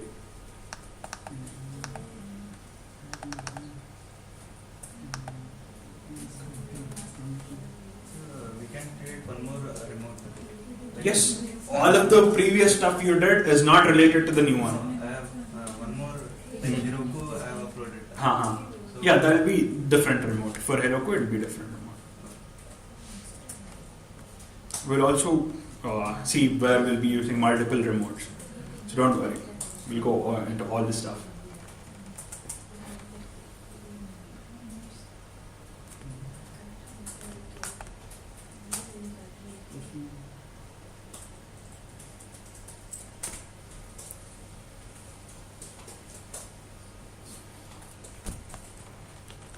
So if you miss out some commands, you know where to find it. Here in awesome DCT, there is Introduction to Git and GitHub basic commands. You'll find all the commands here.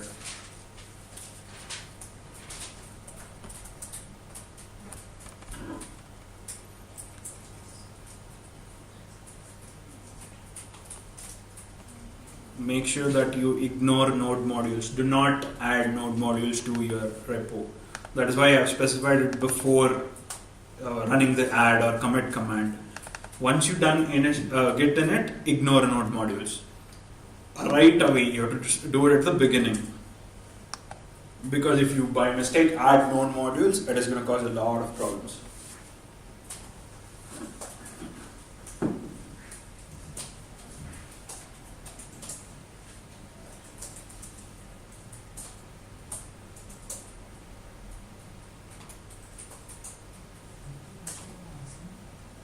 Awesome -DCT.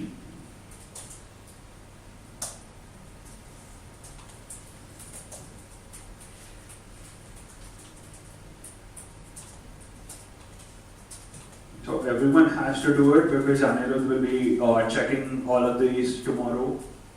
So be sure that you push your contact project to your GitHub.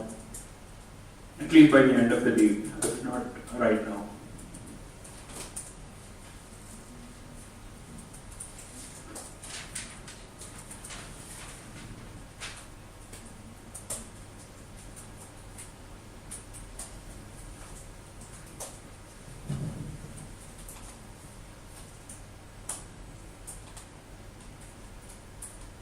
You added node modules.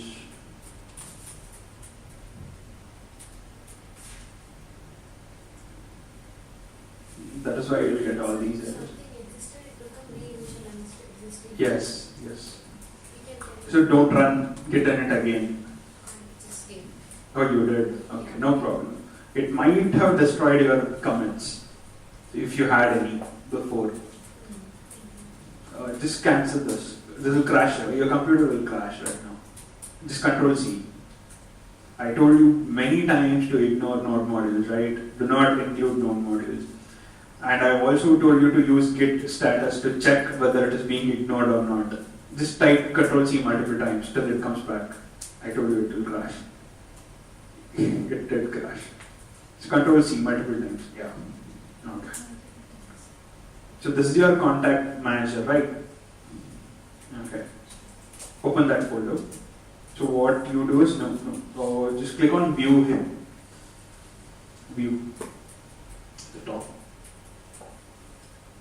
So click on hidden items. Here. It's right here. Okay. Delete that folder git.git. No, go back. Delete.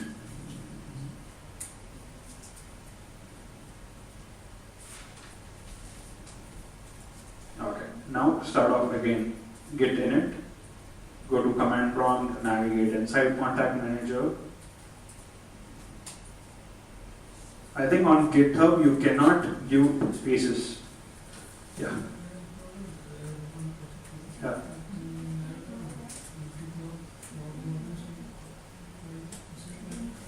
Okay, when did you ignore? That matters. Did you ignore at the start or did you commit and then start to ignore it? So if you commit node modules once, it cannot be ignored again. So you have to delete the whole thing, like the whole Git tracking of it. Oh, okay, it's a complicated process, I'll just tell you. This is the first commit, right? So no problem, you can delete it. Go back to this one. Your local machine. Okay, this is the project, right? Yeah. Terminal.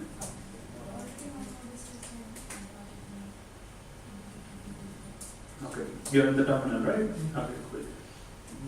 Okay, type ls minus l. ls minus a. Okay, so rf minus rf, space minus rf, space dot git. Yeah. So now type git, just type git. Yeah. Okay, awesome. So git init. Now, in the git ignore, node modules is ignored. You can see at the left. It is ignored now. So type git status. So note that when you did this, you deleted all the previous comments. You had only one, but if you do it in a real project, you'll be deleting all the comments, previous comments. So be careful. Do not go into this loop. Git status. So you can see no node modules here. Now do the same, remote, all that stuff. But when it comes to pushing, just call me when you. Before running the push command, just call me. Okay. So when I keep the status, these are the files to be added. Oh no, that is node modules. No, this is my client inside. Yeah, inside client there is React, right? Even React has its own node module. So you have to ignore that also. I think you added already. So any node modules, I'm not talking about just Node.js. So you have to ignore all the node modules and any files that contain your passwords or anything similar. I think it is ignored. Yeah, I think you should be fine. Okay, oh, you have a lot of files, so I thought that was node module. Okay, it's fine. So I can give add now. Yeah, it is, I think, added. You can comment and push it. Oh, what is this actually? That is Windows and Linux problem. Like Windows has a different line index, and Linux has a different line index. So the Git is mostly Linux based. So there's a warning. It's not an error, so you can ignore. You can totally ignore those things.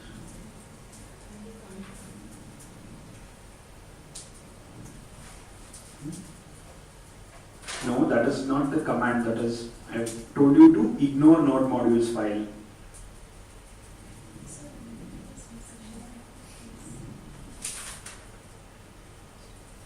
Oh, okay. You have not ignored. Click on yes. Automatically it will ignore. Right. See, you save the file. To go to get ignored. Yeah. So you click on it. Yes, both. Any folder with the name node modules will be ignored. Yes, you can see it is faded out. But don't rely on VS Code, you have to manually check it. But type in git status. In this case, it is showing it is fine. But not always rely on it. Don't always rely on it because there might be. Yeah, sometimes it is good, but don't rely on it. Always use git status. So you can see no node modules folder is part of this. That is all you need to see. You can add, commit, do whatever you want, and then push it.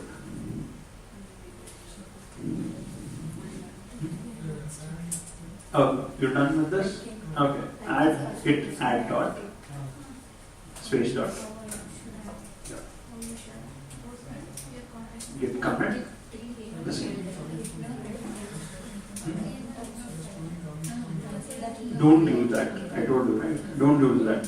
It is fine, it works, but always, as beginners, you start using command prompt because later on you can't rely on it always. Better to use command prompt always.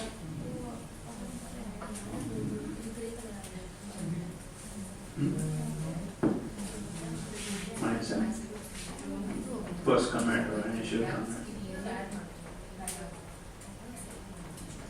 Yeah, add the remote.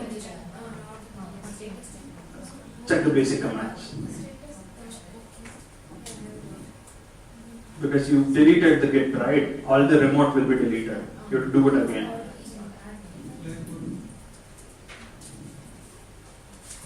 So come down. Go.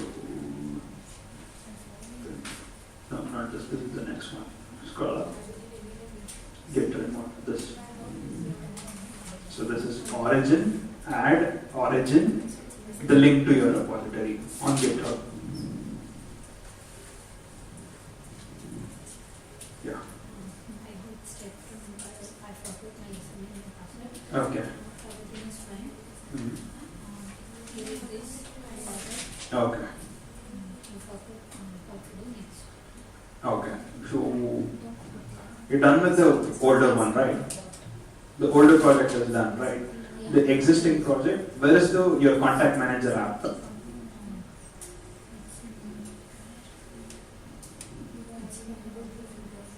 Okay. Open that folder.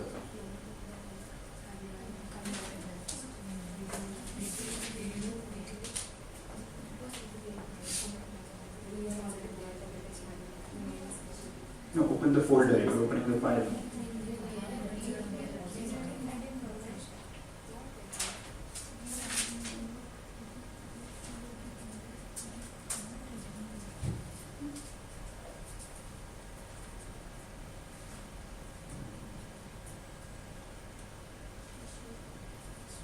Okay, open that. Okay, now open terminal for this project.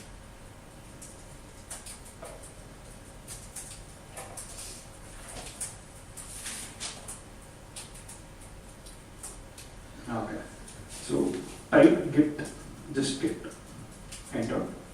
So git status, if possible, type that. Okay, now go to git ignore. It seems that you already have git for this project. It is a React project, right? Is Contact Manager a React project or Node project? Both. Okay, so I think I missed out one more thing. So if you're using create React app, it already comes with Git. So you have to be careful with that also. So delete the Git inside that and then continue your stuff. So these are like common problems that you'll come across every day. So you have to deal with it and get uncomfortable with all these things.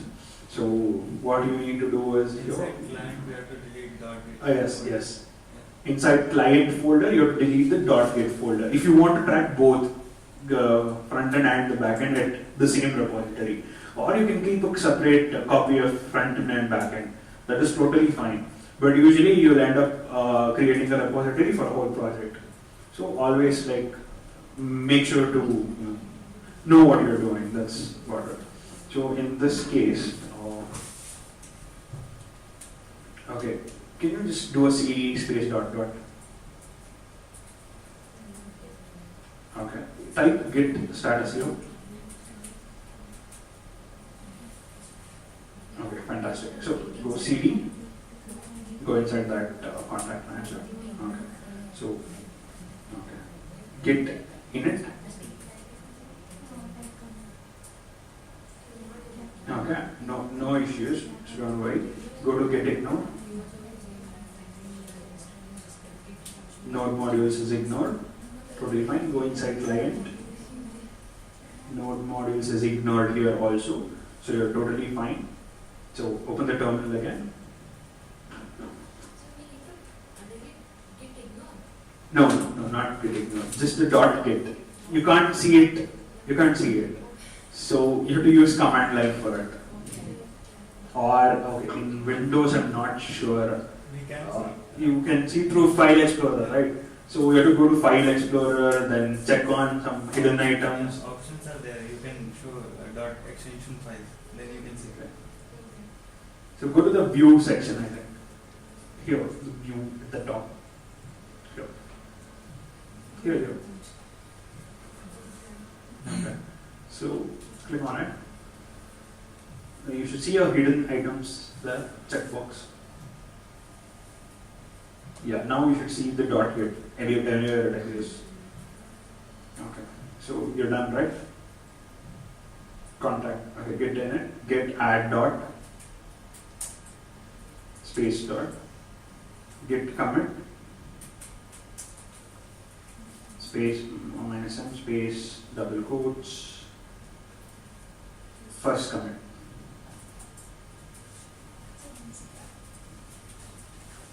Now just continue along adding remotes and create a new repo on GitHub and continue on.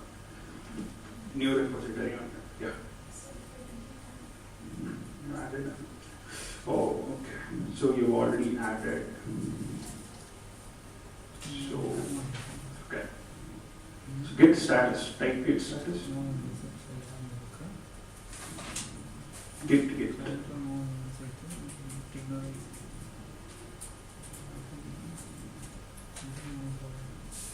Okay. So cd dot type git status.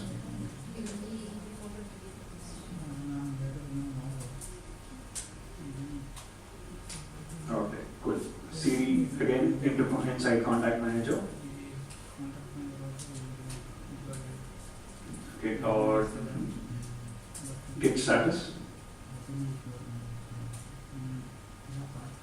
Okay. So what you should do is delete this dot git. You're seeing right now? Yeah, delete. Yes. It will take some time, let it delete. So now you come back to your terminal. Why is it not being deleted? Make sure that gets deleted here. Okay. Now come back to terminal. Now run the git add. Hang on. Did you ignore node modules? Are you sure? Okay. Good. Git add, the usual stuff. Git status, git add.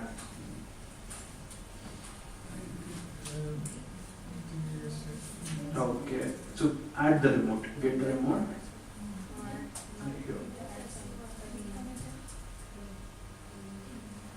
Get remote space add space origin space go to the GitHub URL. Yeah, come here. So medium clone. Click on this. Click on this. Yeah. Click on this. No, this is just a workaround. You're not supposed to do this. For now, workaround, you'll be doing this. Click on this. Click on this button. Yeah, copy that. Come back. Paste it here. Yes. Enter. Git push minus u. Yeah, that is what we do it. Push space minus u space origin space master space minus force. This is workaround. Don't use this. Okay. This is just for you. For now, go. Type your username and password if it asks. Or totally fine. Yeah. I think you're done.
does React take a lot of time to be installed? Okay, no, it's fine. Oh, okay. I have to do a management save.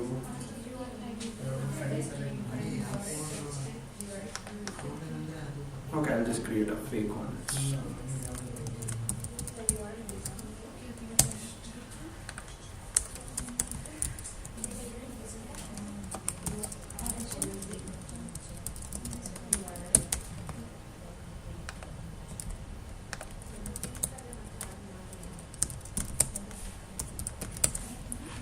Okay, so if you are not able to follow along, just don't, for now, just don't type anything, just look at the screen and follow with me, like how you'll be doing this, especially for a Node and React project. So this is a Node project, it has a client folder, inside client there is a React project.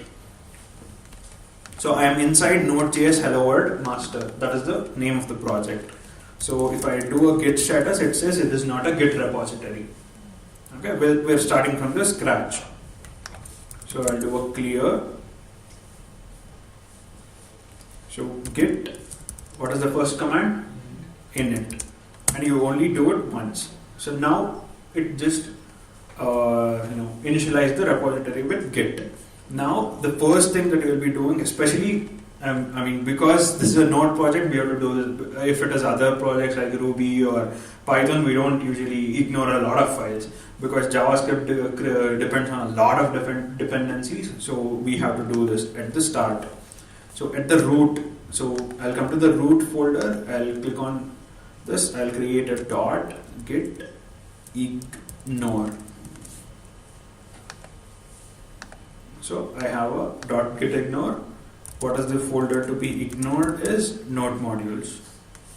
So you can see both the node modules inside the React app and in the Node app got ignored. So if I do a git status now, I shouldn't see Node.js, node modules here of any kind.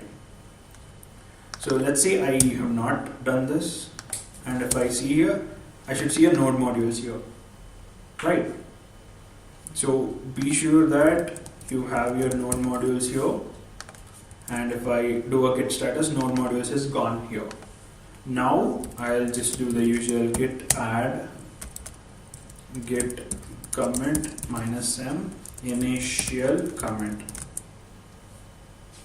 So that is totally clear. Git log, I can see my commit, it's totally fine.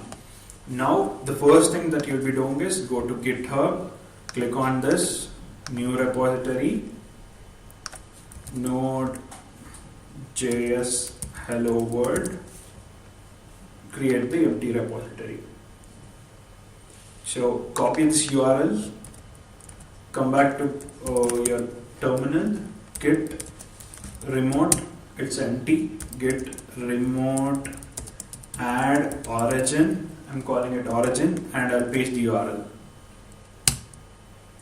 Done with git remote. So if I do a git remote -v, I should be getting this fetch and push. So git commit, git push -u origin master. So for me it won't work because you know why. So I'll do the same thing here in a different application.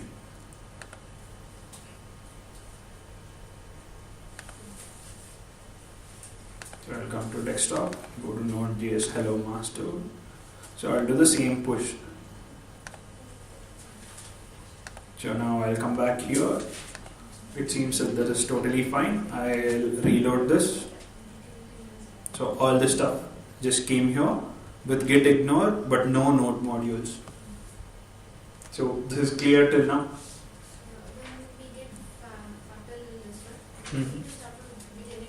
Yes. And you should see what the error is. If it says it is not a Git repository, then yeah, that. Or if there's a different error, then different problem. So any doubts till now? Because it is going to get complex, as I told you. So if you could not understand anything, just got the overall picture right, what is going on. That's the whole idea behind it. So I think it's good time to take a lunch break. So, how long you people need for lunch break? 1 hour. So 2:30 will continue. Okay.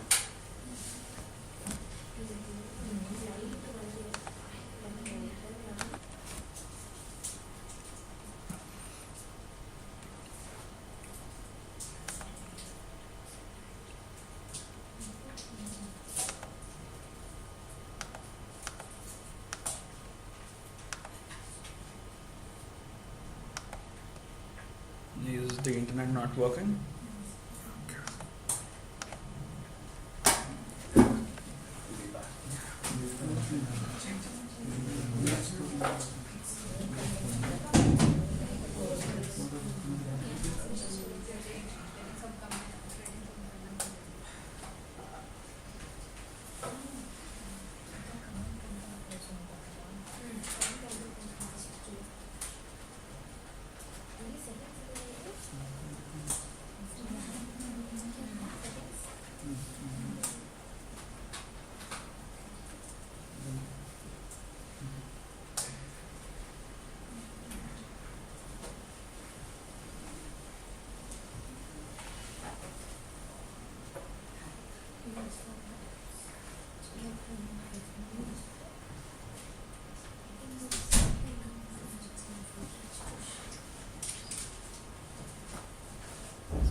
Okay. So if you click on settings, if you don't have internet, is the internet back for all of you? Okay, cool. So just scroll down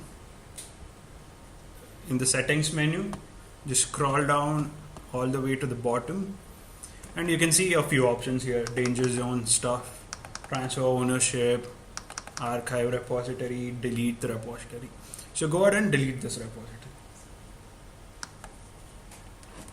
So you just have to type the name of the repo to be deleted. And again, there is no way of bringing this back. No recycle bin or no restore option. So once you delete it, this is done.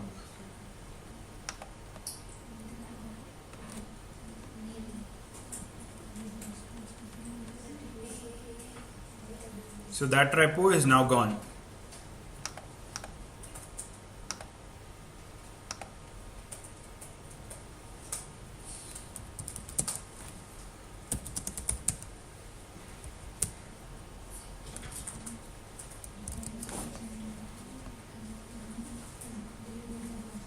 Now what I'll do is I'll create the same repository on DCT Academy GitHub account. So we'll all be contributing to the DCT Academy repo. Okay. So first let me just create it. Oh, I deleted it also.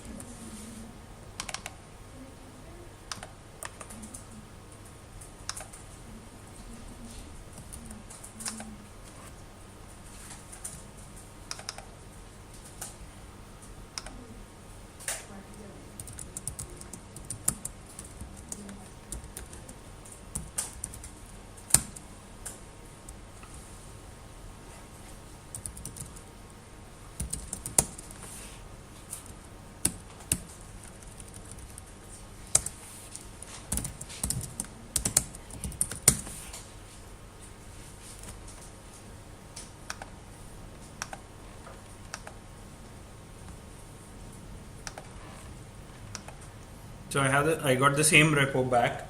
So all of you don't do anything right now. Just for now, I'll be like creating the same repo on DCT, GitHub. So what I'll do is I'll just navigate to this repo, clear.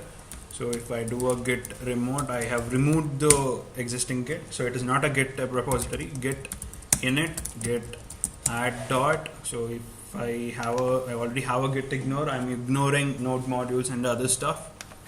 So git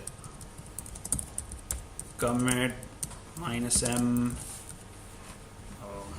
initial commit. Okay, so no issues there. So the next thing that I'll be doing is I'll go to a DCT repo. So I'll create a new repository. So this is hello DCT week day Jan 2019. So I'll just create an empty repository. So what is the next thing we do in order for me to push this? Copy this line. I come back here. So git remote add origin. Paste the URL. So git status git remote -v.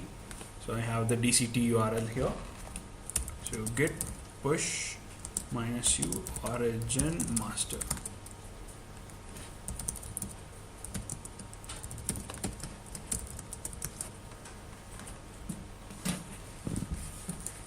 Oh yeah, I have the thing enabled, so two-factor auth enabled.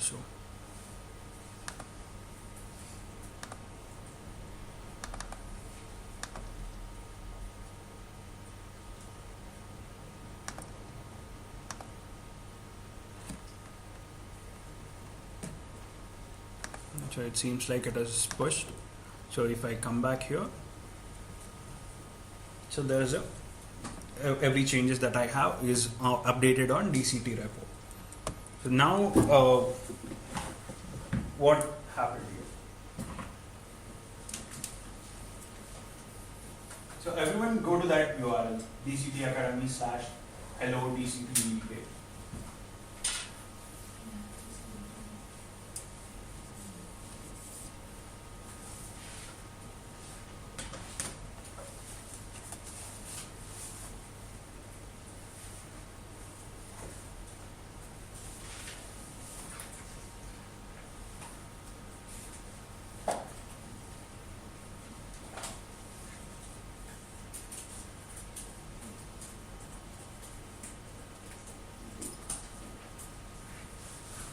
So now we'll consider that I am the administrator, I am the main senior developer of the application, and all of you will become the developer of the application.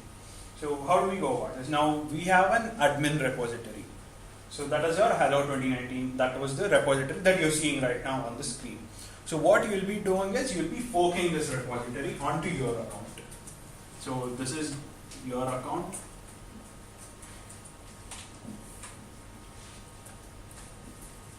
Your GitHub. So there is no laptop involved here. Till now, nothing happened locally. All of this happens, right on GitHub. So what I want you to do is click on this fork button.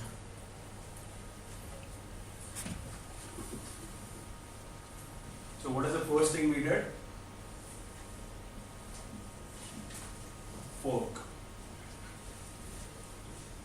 Basically, you created a copy of it on your account. So I'll also click on the fork. If it asks which account, I think it won't ask this menu for you. Now, did everyone get a copy of the same repo on your account? Right. So at below it should say fork from DCT Academy. So this essentially means that you just created a copy of the same repository from DCT account. Now what you need to do is you need to clone this repository. So click on this green button, clone or download, copy the URL. Now go back to your workspace.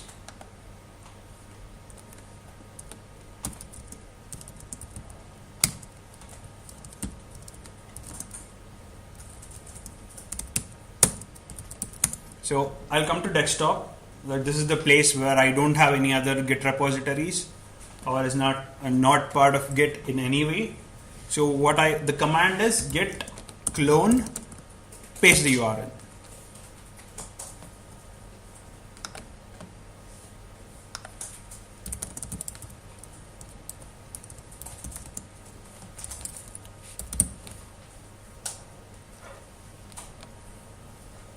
So git clone. Make sure you are not inside any other repository except your workspace. So what just happened when we cloned this? Any idea what happened? So it says cloning into hello, all that. That project will be in locally. Yes. So type ls. Okay, everybody is in your account, right? Not DCT account. Make sure that you're in your account.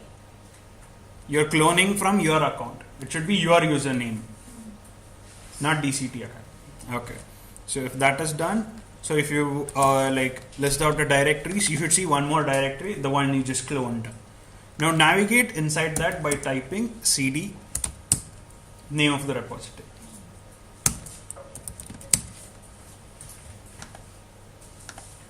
So I'll just open that same repository on VS Code.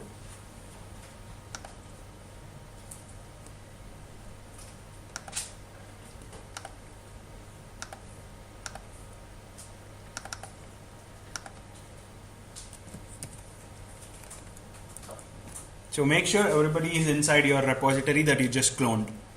Now type the command git remote -b. What is the URL that you see?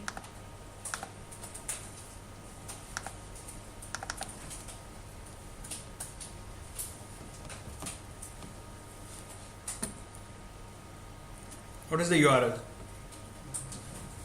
It's your account or is it from DCT account? It is your account.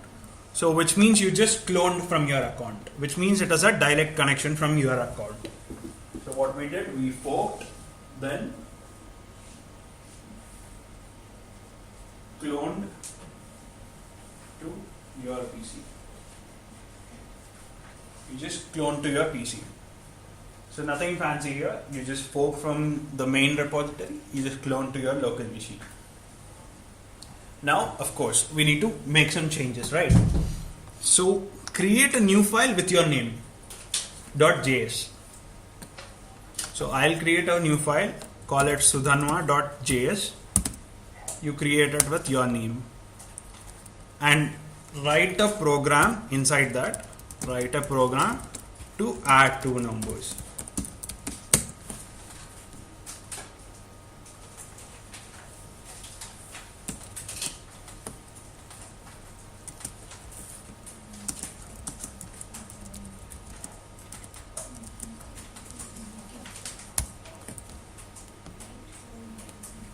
This is all is required. Create a new file with your name.js.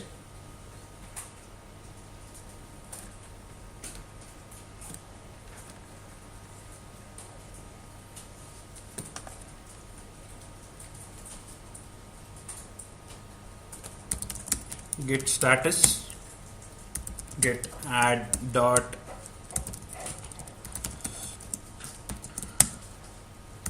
git commit -m added sudhanva.js.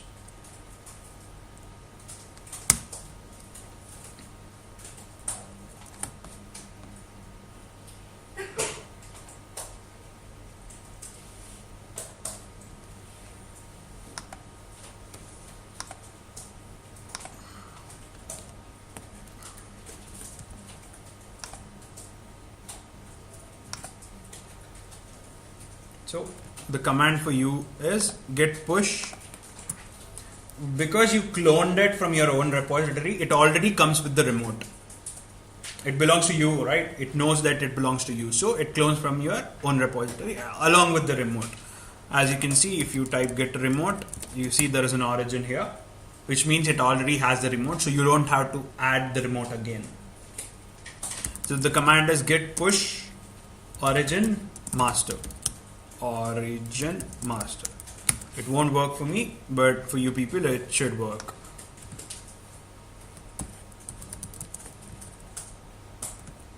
So push successfully. Now come back to your GitHub account and reload the page. I have Sudhanva.js.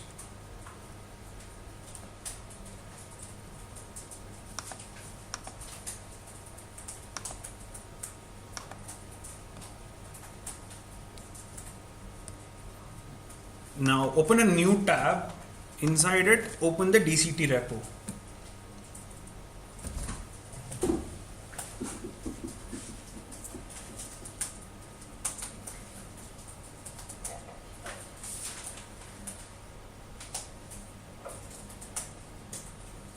So you clone from your account, you made some changes here locally on your PC. The next command you ran was you pushed it to your repository.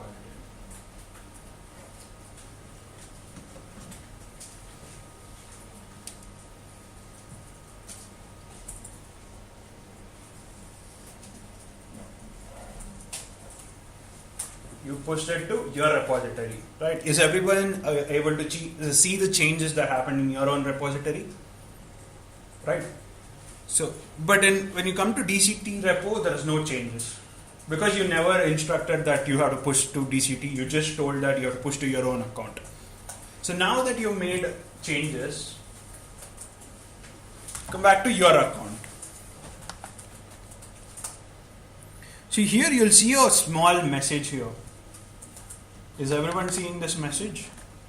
This branch is one commit ahead of DCT master. So we had DCT master branch and you have your own master branch. So you see here.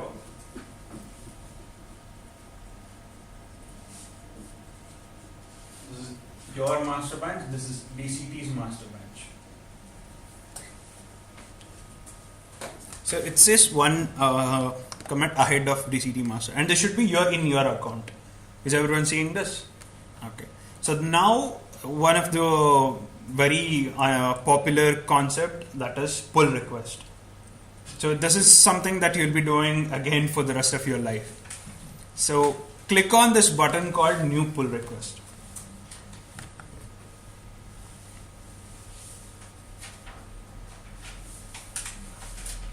So, and notice what is happening.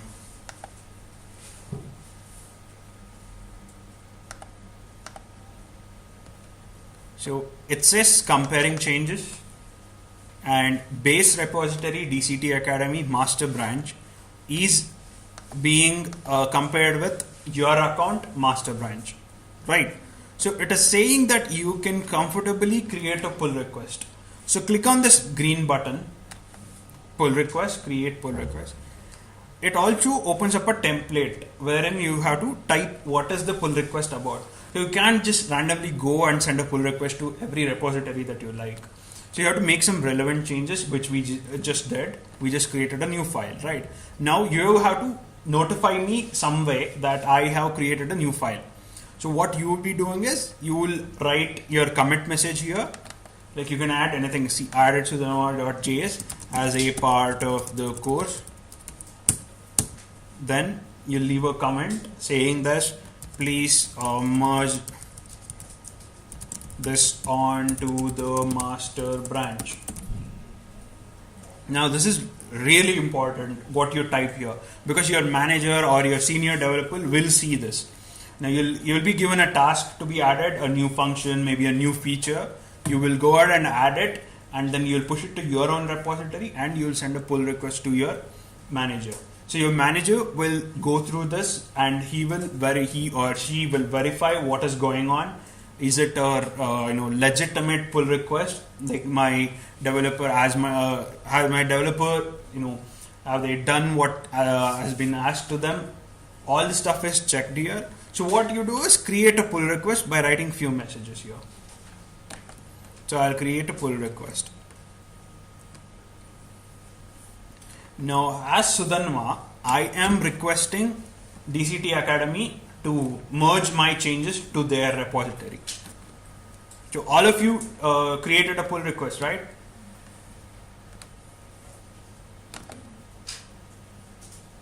So as you can see, so we got 3 pull requests now. One is by me, Ranganath, Akanksha. So I'll be waiting till I get all the pull requests. Like anybody not following, you're not done. Okay, cool. And anybody else not following along with us?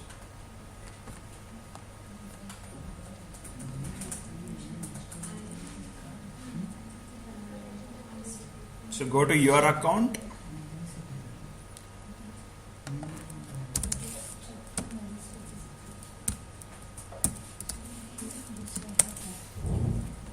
So go to your account and you should see a new pull request button. And then create a pull request. That is all you have to do.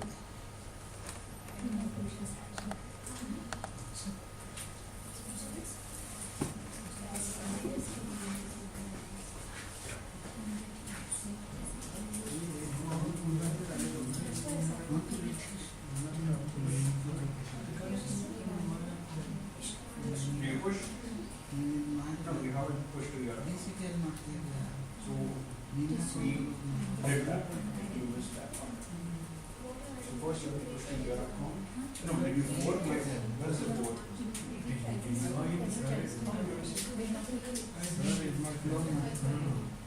You first go to DCT report, then you forget. Go to the DCT. Click on 4.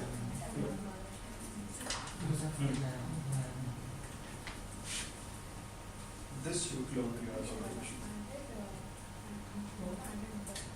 You'll come the same. Delete the one that is on your laptop.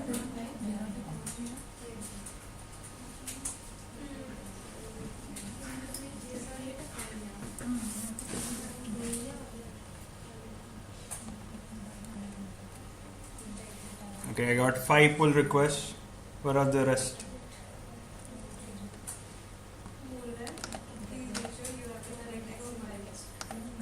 Now as an admin, I'll get a few notifications here on GitHub. So a few of them here. Also, I will receive an email of all the pull requests.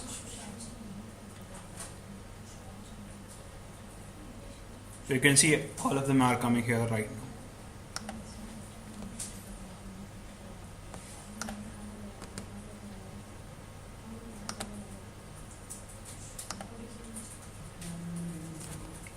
Okay, I want everyone to pay attention for just 1 minute.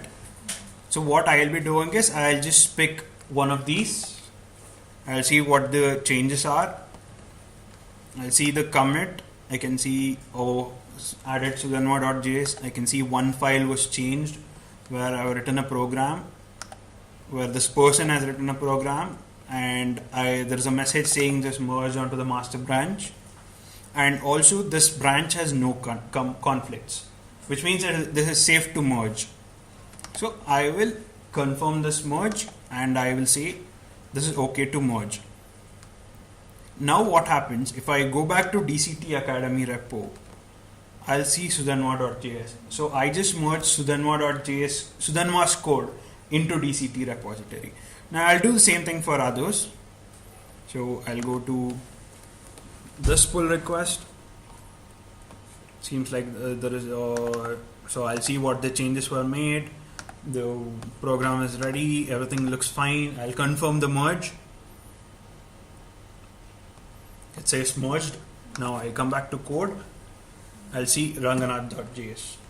So in a similar fashion I'll be doing for all of you.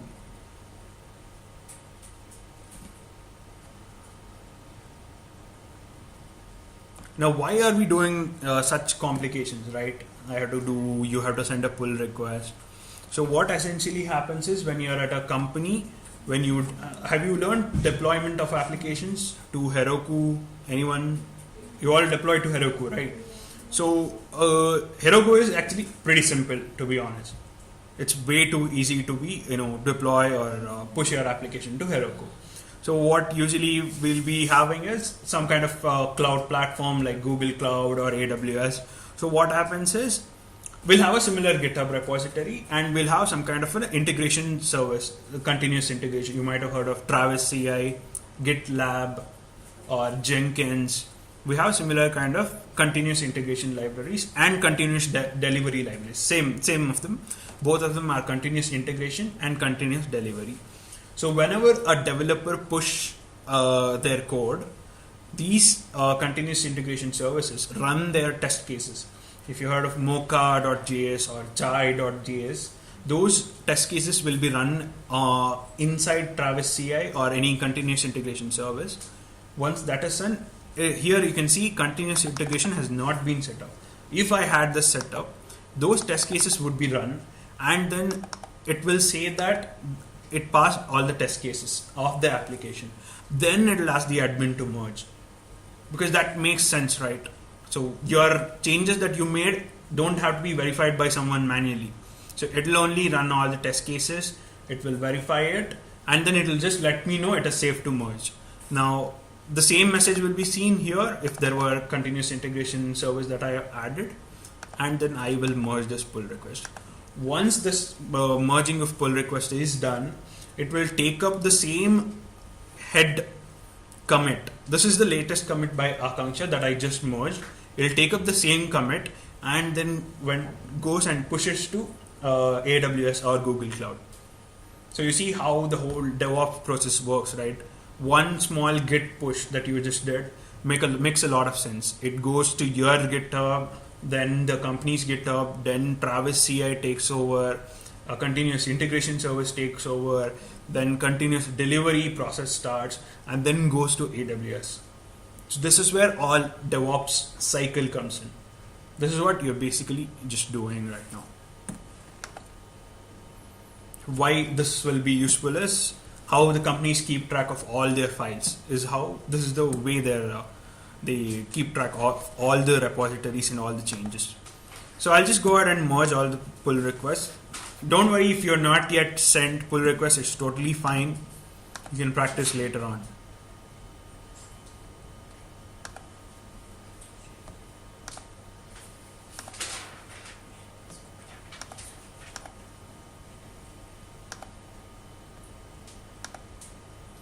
So in this case, all of us created a new file, right? So there won't be any conflicts.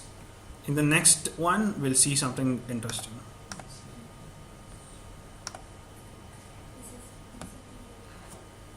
So you can see it just showed for a second it showed checking the ability to merge. So similarly, it does that.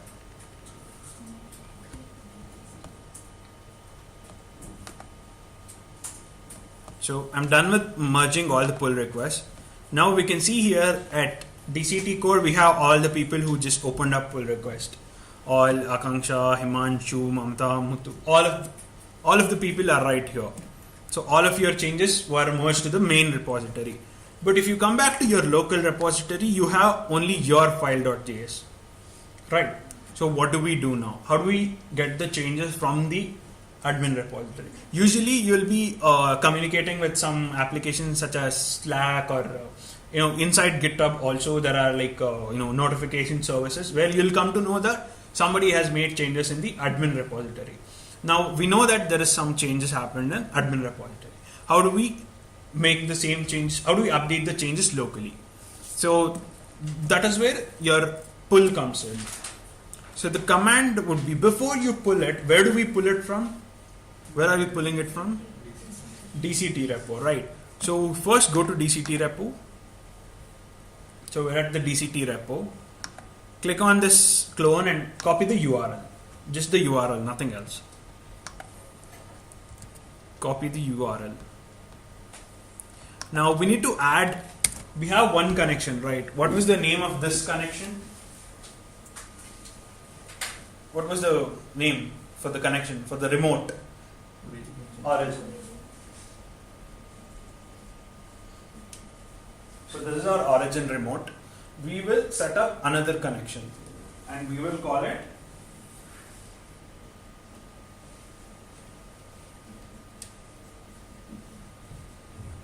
upstream. So the command to add a remote is git remote add upstream, paste the URL to DCT repo, not your repo.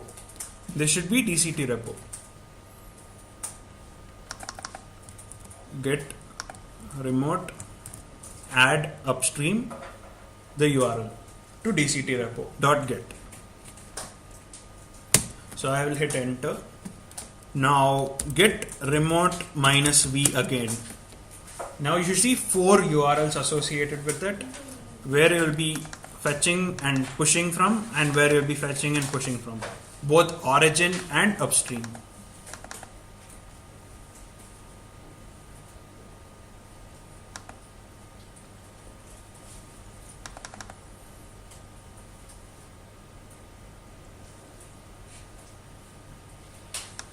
Did everyone get this, both remotes inside your local repository? Now the command to pull down your changes. Pull down changes from the admin repository. Git pull upstream master. Git pull upstream master.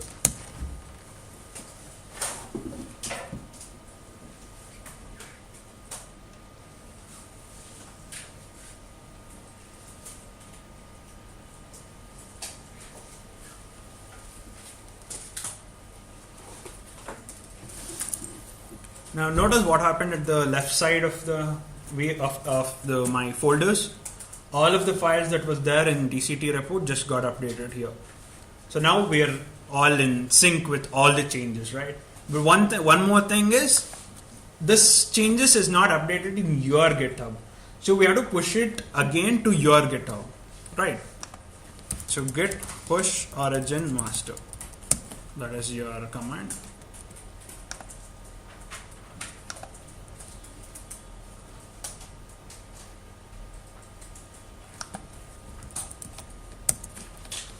Now I want you to run this command git log and see what are all the logs that you get.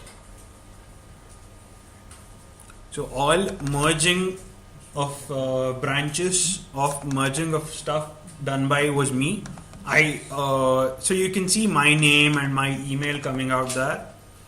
And if someone like Mamata added mamata.js, that is, we can see her name and her email ID.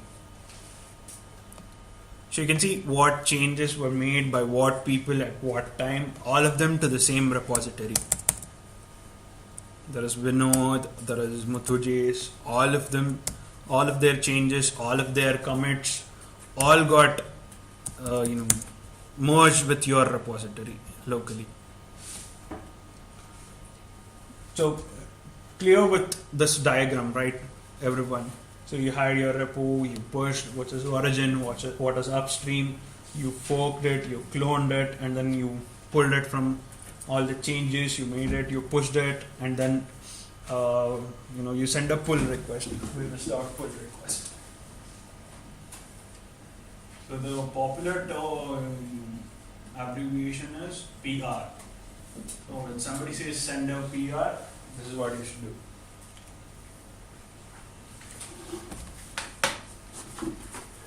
So you can take a picture of this diagram and share it across. So, or if you want to write it down, feel free to.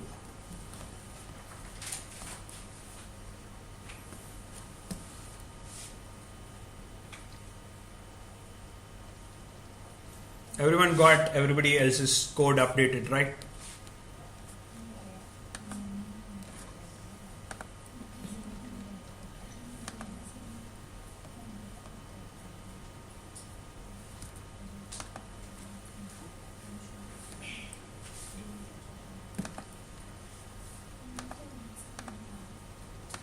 Now what I'll do is everyone done? Okay. So don't follow along with this one. So I'll create a new file, called it final.js. This one contains program to let's see what, multiply two numbers.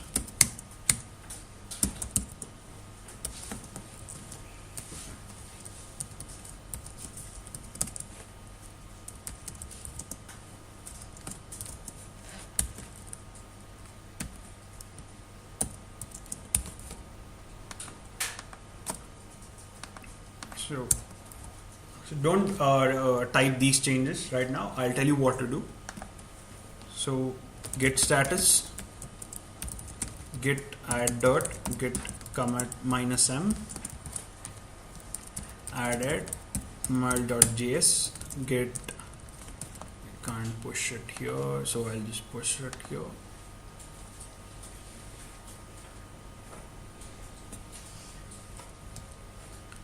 Okay. So now what I'll do, I'll come back to my account where I just pushed it.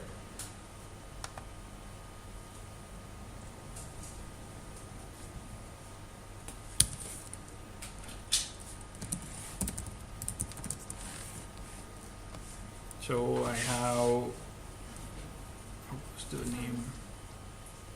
Final, yeah. So final.js, I added final.js. Now I'll click on pull request. Now in this case, it's just stupid. I'm just sending a pull request to myself because I'm the admin. So I'll just create a pull request. And here a pull request is updated. And I can merge this pull request that was just created by me. Now you all will get a notification saying that something happened in the admin repo. I mean, in this case you won't get, but you should get the idea. Like some developer made some changes in the admin repository, you'll all be notified through Slack or any communication channels that you have in your company. Now you should go back and run this command of git pull origin master. Upstream master. Upstream master.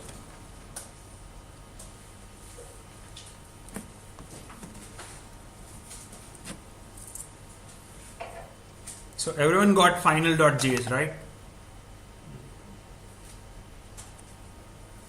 Now what I want you to do is edit this program in any way that you want. Edit this file in any way that you like. Change the whole program. You can change anything. Change the name of variables. Change the function. Add some comments. Anything that you want. You make any kind of changes that you want for this file. And then push it to your repository. Look at the diagram if you get confused. You already cloned it. You just have to, you're making changes now. Then you will push to your repository and send a pull request to me. All of you will edit the same file, final.js. You will get this only when you pull it from the DCT repo. Got it right, all of you? Okay.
Also, if you go back to awesome-DCT, you'll see this advanced GitHub here. So this is where you'll see all the merge and pull requests, all this stuff right here.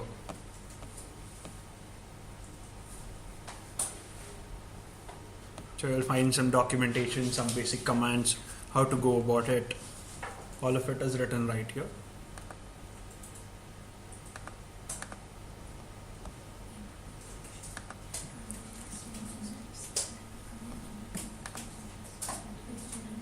Okay, it looks like we got one pull request. I want everyone to just look into the screen. So now Himanshu has sent a pull request. Is this the old one or you changed your? Who's Himanshu? Yeah. Okay, you did the new change, right? Final.js. Okay, cool. So I'll see what the changes that he has made.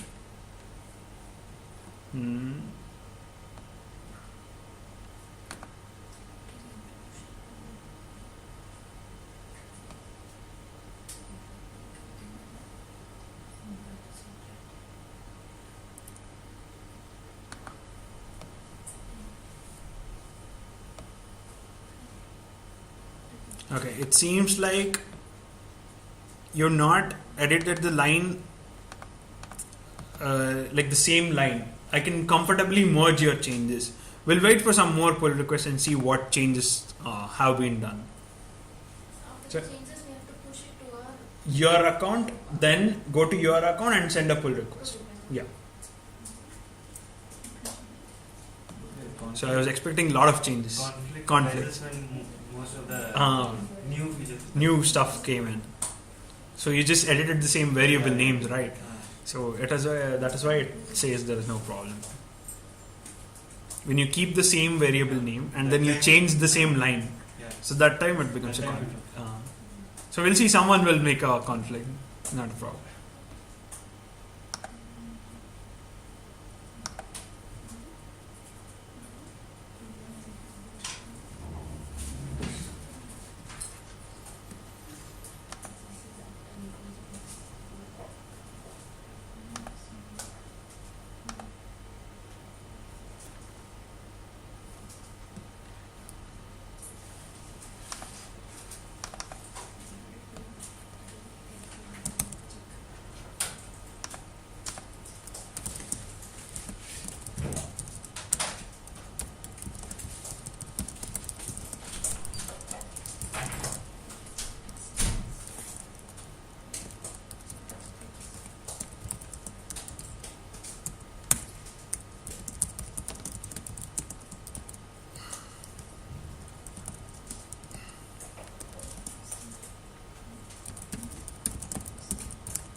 No need to add upstream again, remotes. You already added it, right? So don't run the same commands again and again. It makes no sense. You already added upstream.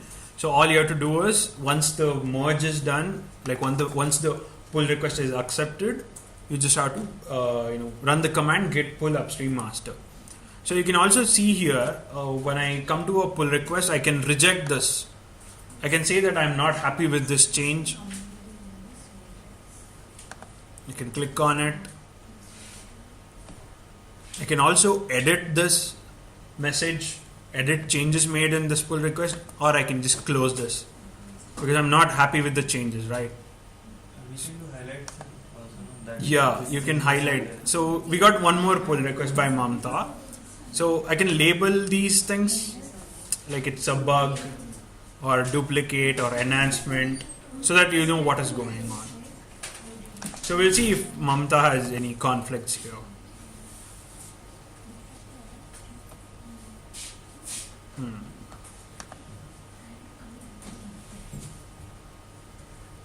Interestingly, she changed the same line. No problem. We'll purposely create a conflict.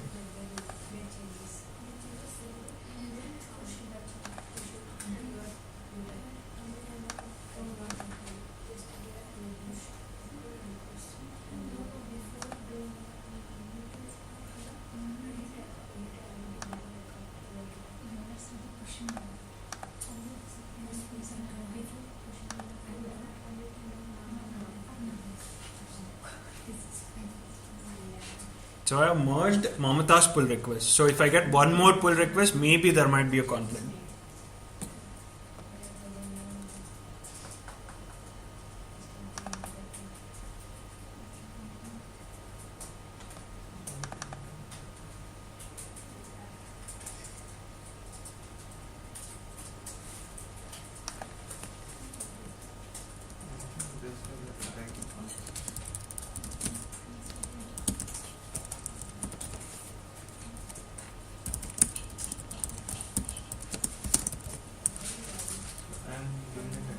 Sure, sure. No. Huh.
So yeah, you can see Himanshu made some changes. It says this branch has conflicts that must be resolved. So you can see a button here saying that resolve conflicts. So what is it that Himanshu has changed? So you can see he did something else here, and this was supposed to be the original program. So now Git is so powerful that it is able to tell that what was the change, what was before, what was the new change made with a separator, and also saying that both are from master branches. So this is basically merge conflict that you'll be resolving. So this is one of the stuff most developers hate. Every day they hate it for their life, because it usually happens. We all try to edit the same file. We all are changing the same function. These kinds of stuff happen quite often. but Git is generous enough to let us know that what was before, this is the change made by Himanshu, this was there before. Now I as an admin will get to decide which function should I keep. I think I'll keep the new function. Also, you have to remove the other stuff that was there. All the stuff generated by Git has to be removed. You can't just keep it there expecting that this will solve the problem. So now I can say mark this concept as conflict as resolved. Now I can commit the merge. You can see the green check mark there. So this will commit to master. So updated to create conflicts. Now it says branch is no conflict with the base branch. So now I can merge this.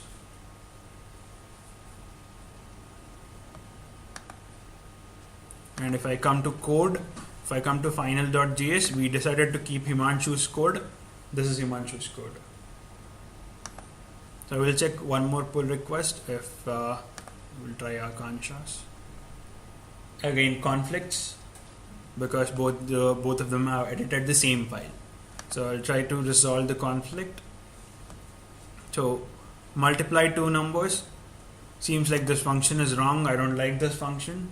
And you can see that it has added a separator. It is telling which branch this is from and which branch this is from.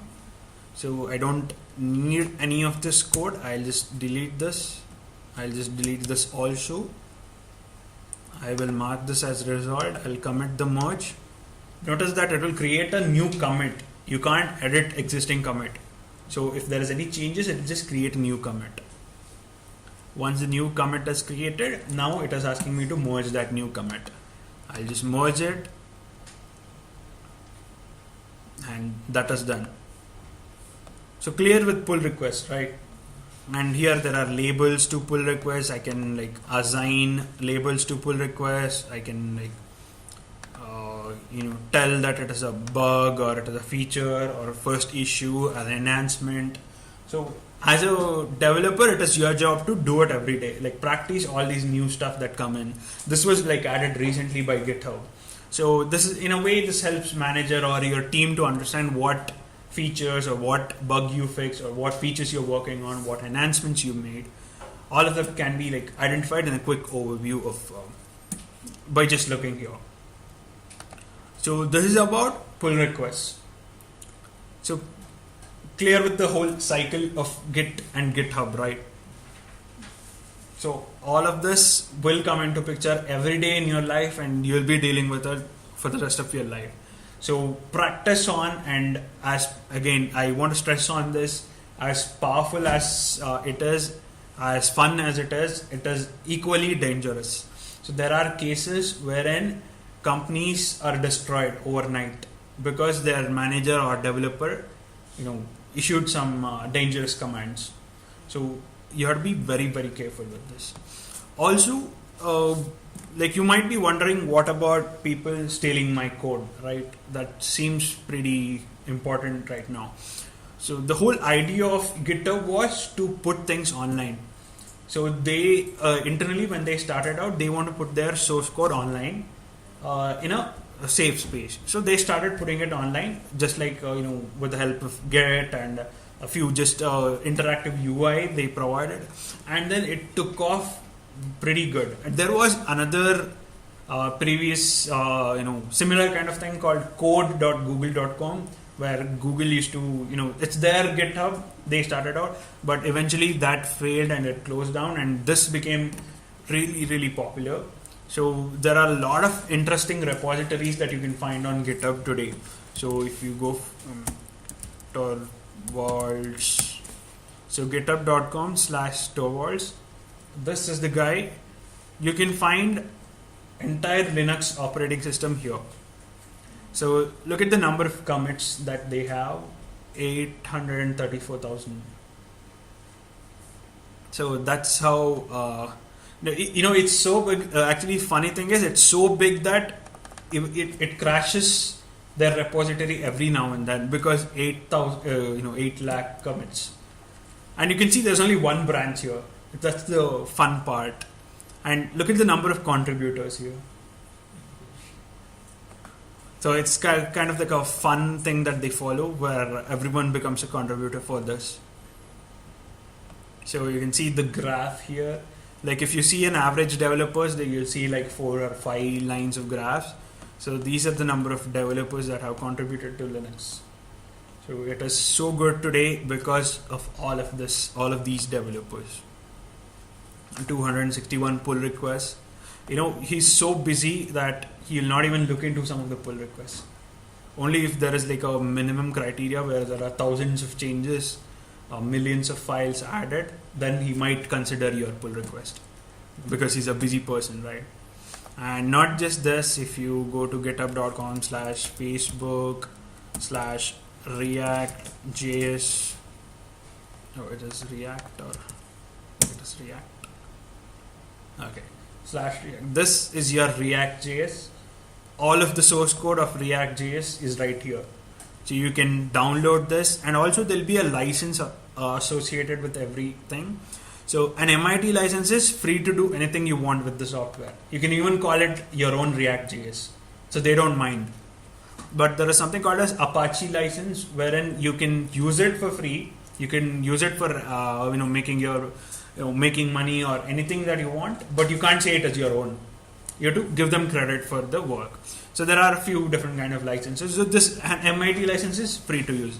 MIT and Apache license are free to use. You can do anything you want with them.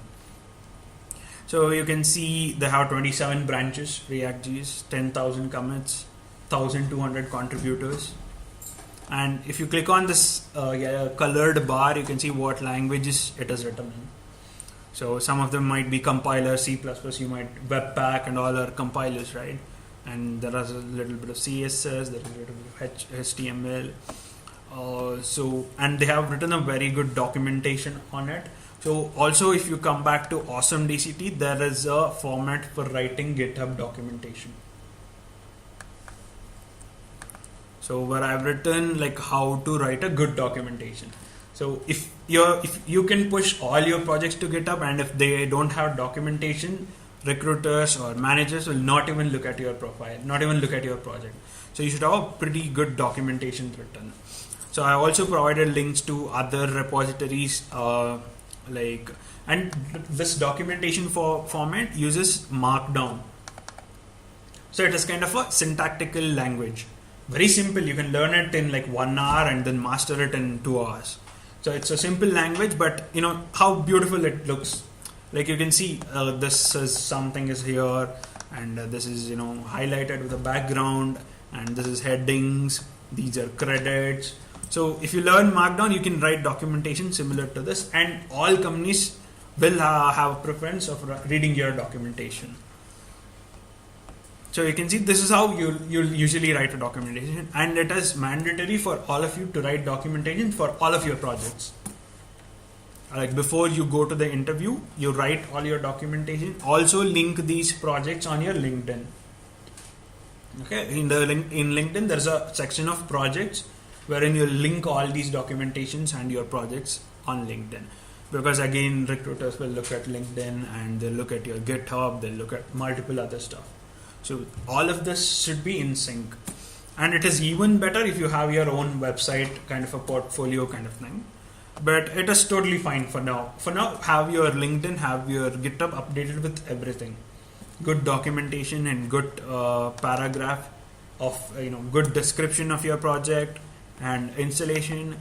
Now, usually, imagine that, put yourself in a recruiter's perspective. Now, I won't have time to do an npm install and install all the libraries that you have used to look into your project, right? I mean, I wouldn't have that time. I don't have that much time. So what I do is I look for something like a demo. So it is highly recommended that you put your demo here, some kind of a link to your demo wherein they can log into your application and see what is there in your application. Right? It's better to deploy to Heroku. Again, if you come back to the same awesome DCT repo, you have steps to install, formatter writing, advanced GitHub. Also, if you might be interested in some computer science concepts, like if you've never done computer science before, and I'm talking about algorithms, data structures, pure computer science stuff. So there are a few algorithms, videos. You just have to watch these videos because some of the interviewers, they might ask these questions. So these are really good stuff, and some of the other links that, links to other good places are all here again. And I think this is deploy Node.js application to Heroku. I'll be writing another one where we'll be deploying a Node and React.js application to Heroku. I haven't found time to write it, so I'll be writing soon, and it'll be updated here in this document if it is done.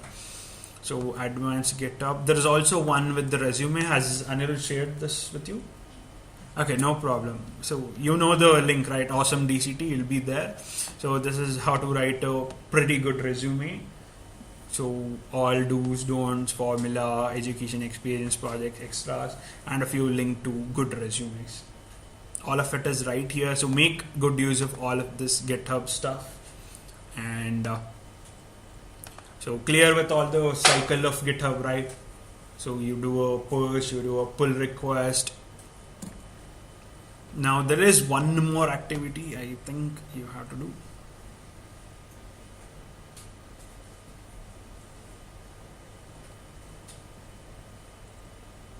Okay, we're done with pulling from upstream, right? So one more, some of the few danger commands.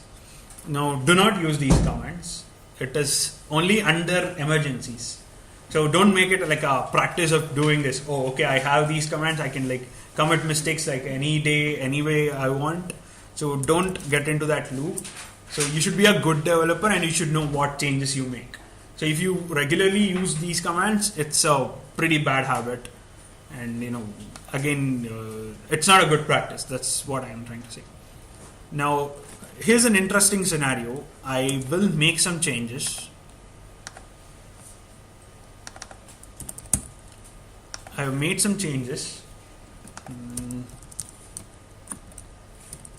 Okay. So I made some changes. I want to keep the changes, but I don't want to commit it. I don't want to commit this. Because one commit can change the whole. One commit can change the whole perspective of the application, right? It can be pushed somewhere, and some other manager might see it, and it can cause a lot of problems. So you're experimenting with a feature. You have made the changes, but you don't want to commit it. So I'll do a git status. It is there. I don't want to commit it. What can be done is it can be pushed down a stash.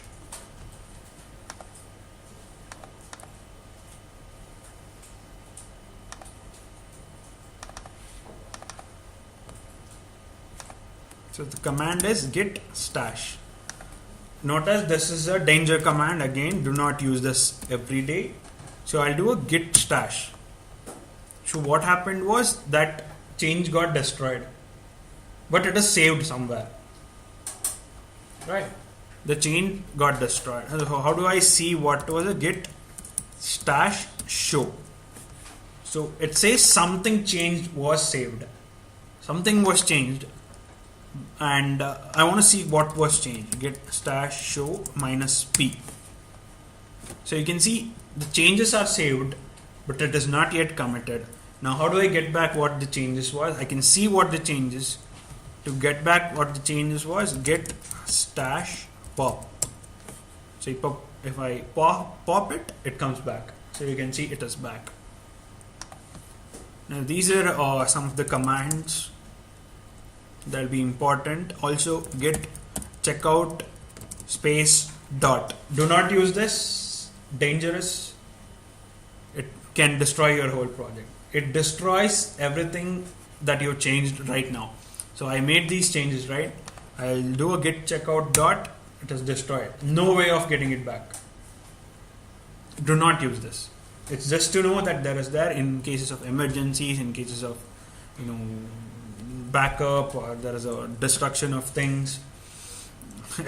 you have to be really careful with these. Also, revert is important. Now if I do a git log, I don't want these two commits, divide two numbers and passing argument conflict. I do not like these commits. I want to destroy them at once. So what I'll do is I'll take the commits that I want. I want to my head to be at this commit, merge pull request. I want my head to be here. So I'll copy this hash. Get reset minus minus hard head. I'll paste the hash. Oh, I did not copy the hash. So I'll copy this hash. Get reset minus minus hard head. Paste the hash.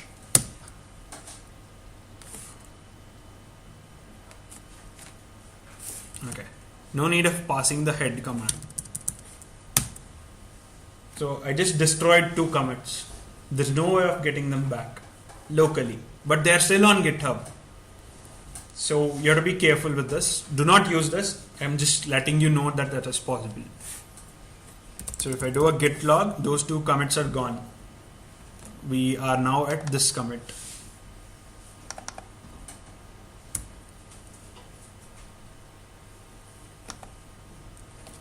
So all of you have started working on your projects.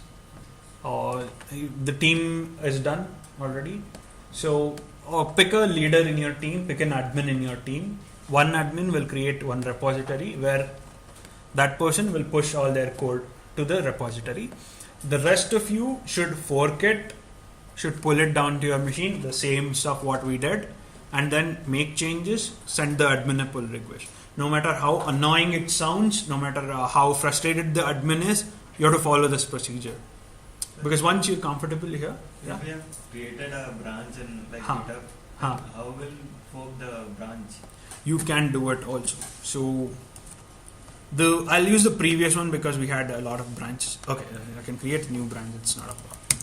So I'll create a new branch of the same repo. Git But branch. This branch will be created locally now.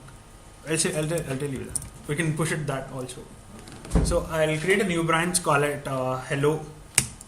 So git branch, new branch is created. Git checkout hello. I'm in the hello branch. I can do a git push. Git push origin hello. This won't work because you know why. I'll just do it here. So if I select hello branch here, I'll push the hello branch to the origin commit, to the origin remote. So that is pushed now. Now if I come back and where is that?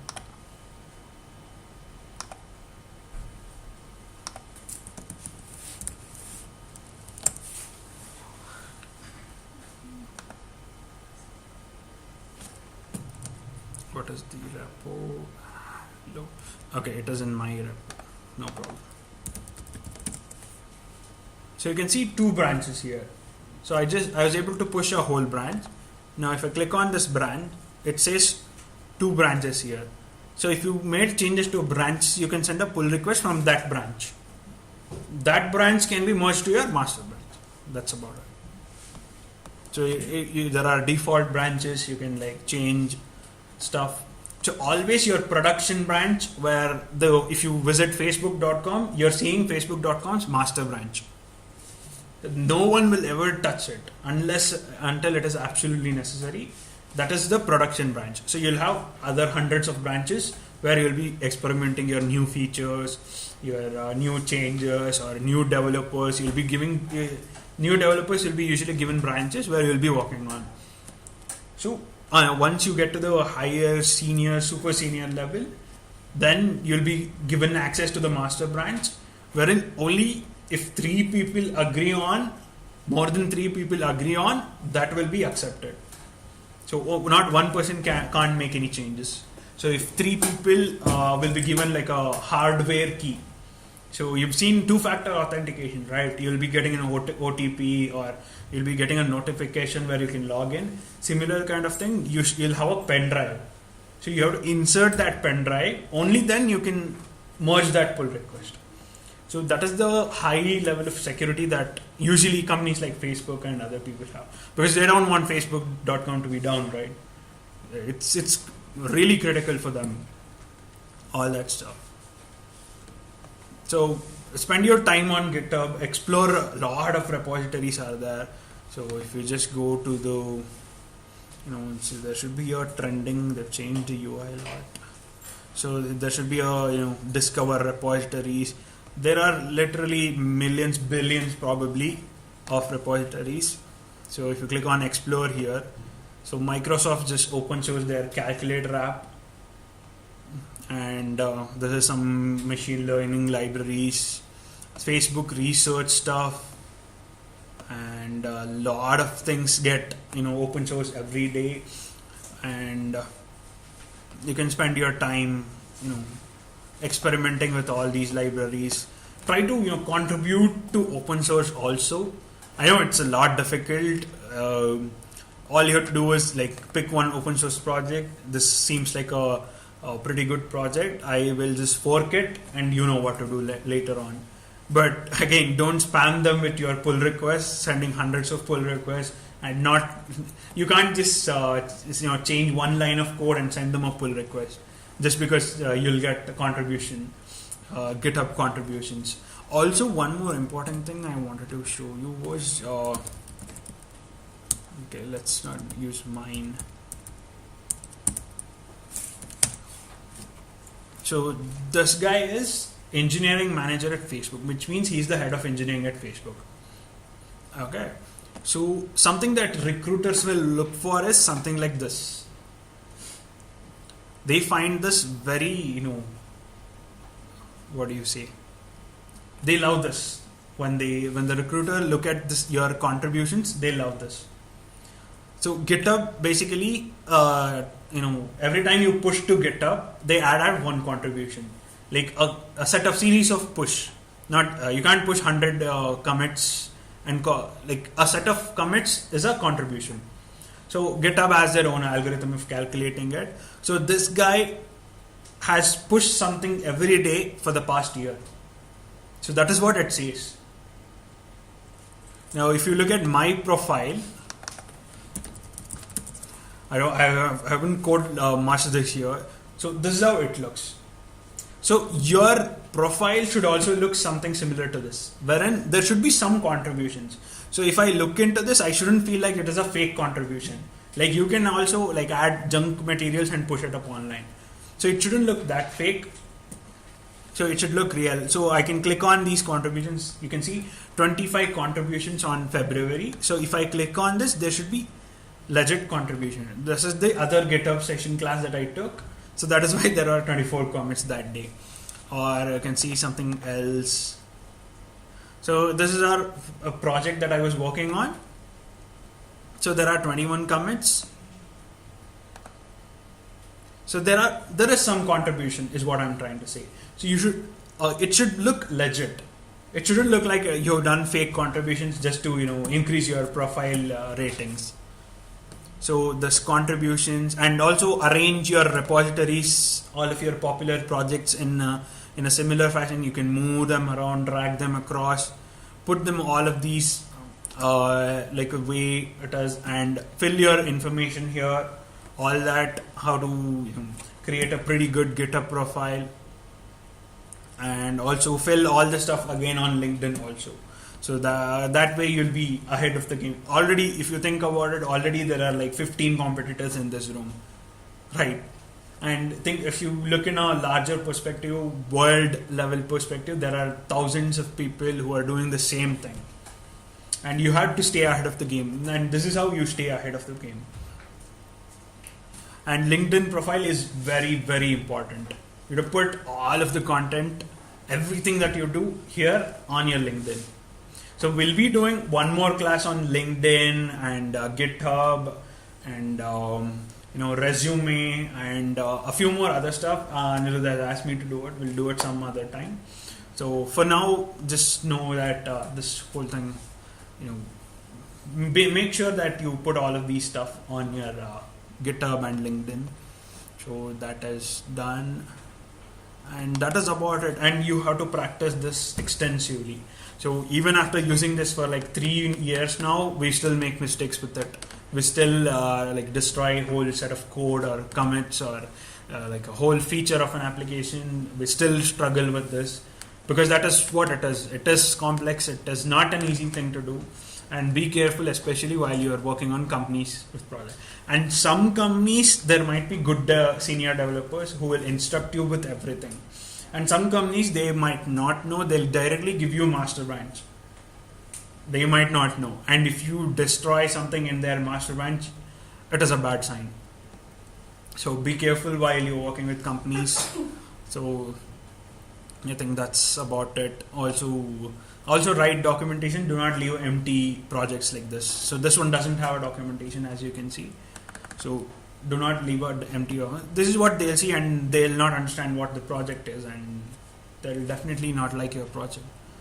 So the docs format is right here. So it takes like a minute to read, understand, and update it across. So I guess we'll be wrapping up today. That is about Git and GitHub. So any doubts till now? Any questions? Anything at all? You can like ask me about anything. I'm not just limited to Git and GitHub. From across any field, any programming language, any software engineering paradigm, any field, any domain. You can ask me questions on anything that you want. So feel free to contact me anytime. I'll be here, DCT, coming quite often, like twice or thrice a week. And if you want my contact details, I'll just...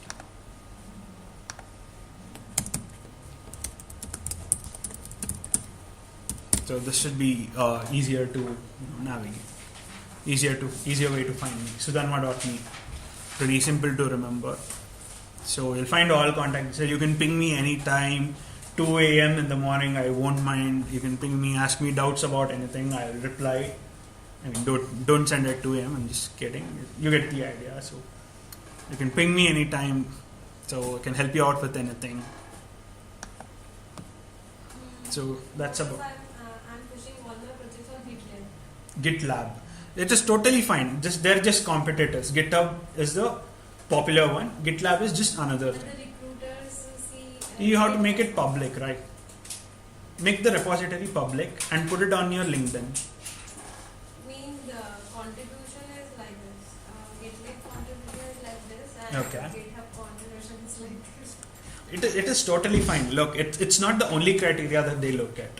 But if it is there, it is really good. You can create one more remote and push all the projects right onto I'm GitHub. not able to do that exactly. You can do I it. tried it somehow. Mhm. A project has been pushed in the Mhm. GitHub directly from the GitHub, but the another project was not pushed. You just have to create all the repositories, empty repositories. Like if you go here, click on this. If you have 10 projects, create all the empty repositories for all the 10 projects. Add remote. Instead of calling it origin, call it GitHub. Call the other remote GitLab. It's that simple. You just have to push it. That's about it.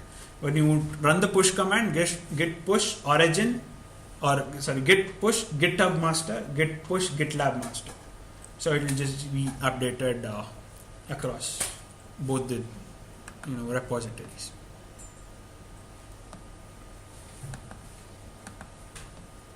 Okay, so I think we'll wrap up today's session. Hope everyone got an overview of Git and GitHub. So any doubts, you just let me know. I'll be here, or you can contact me. You know how to contact me now, so no issues with that. So I hope you all had a great time. So thank you. Thank you so much.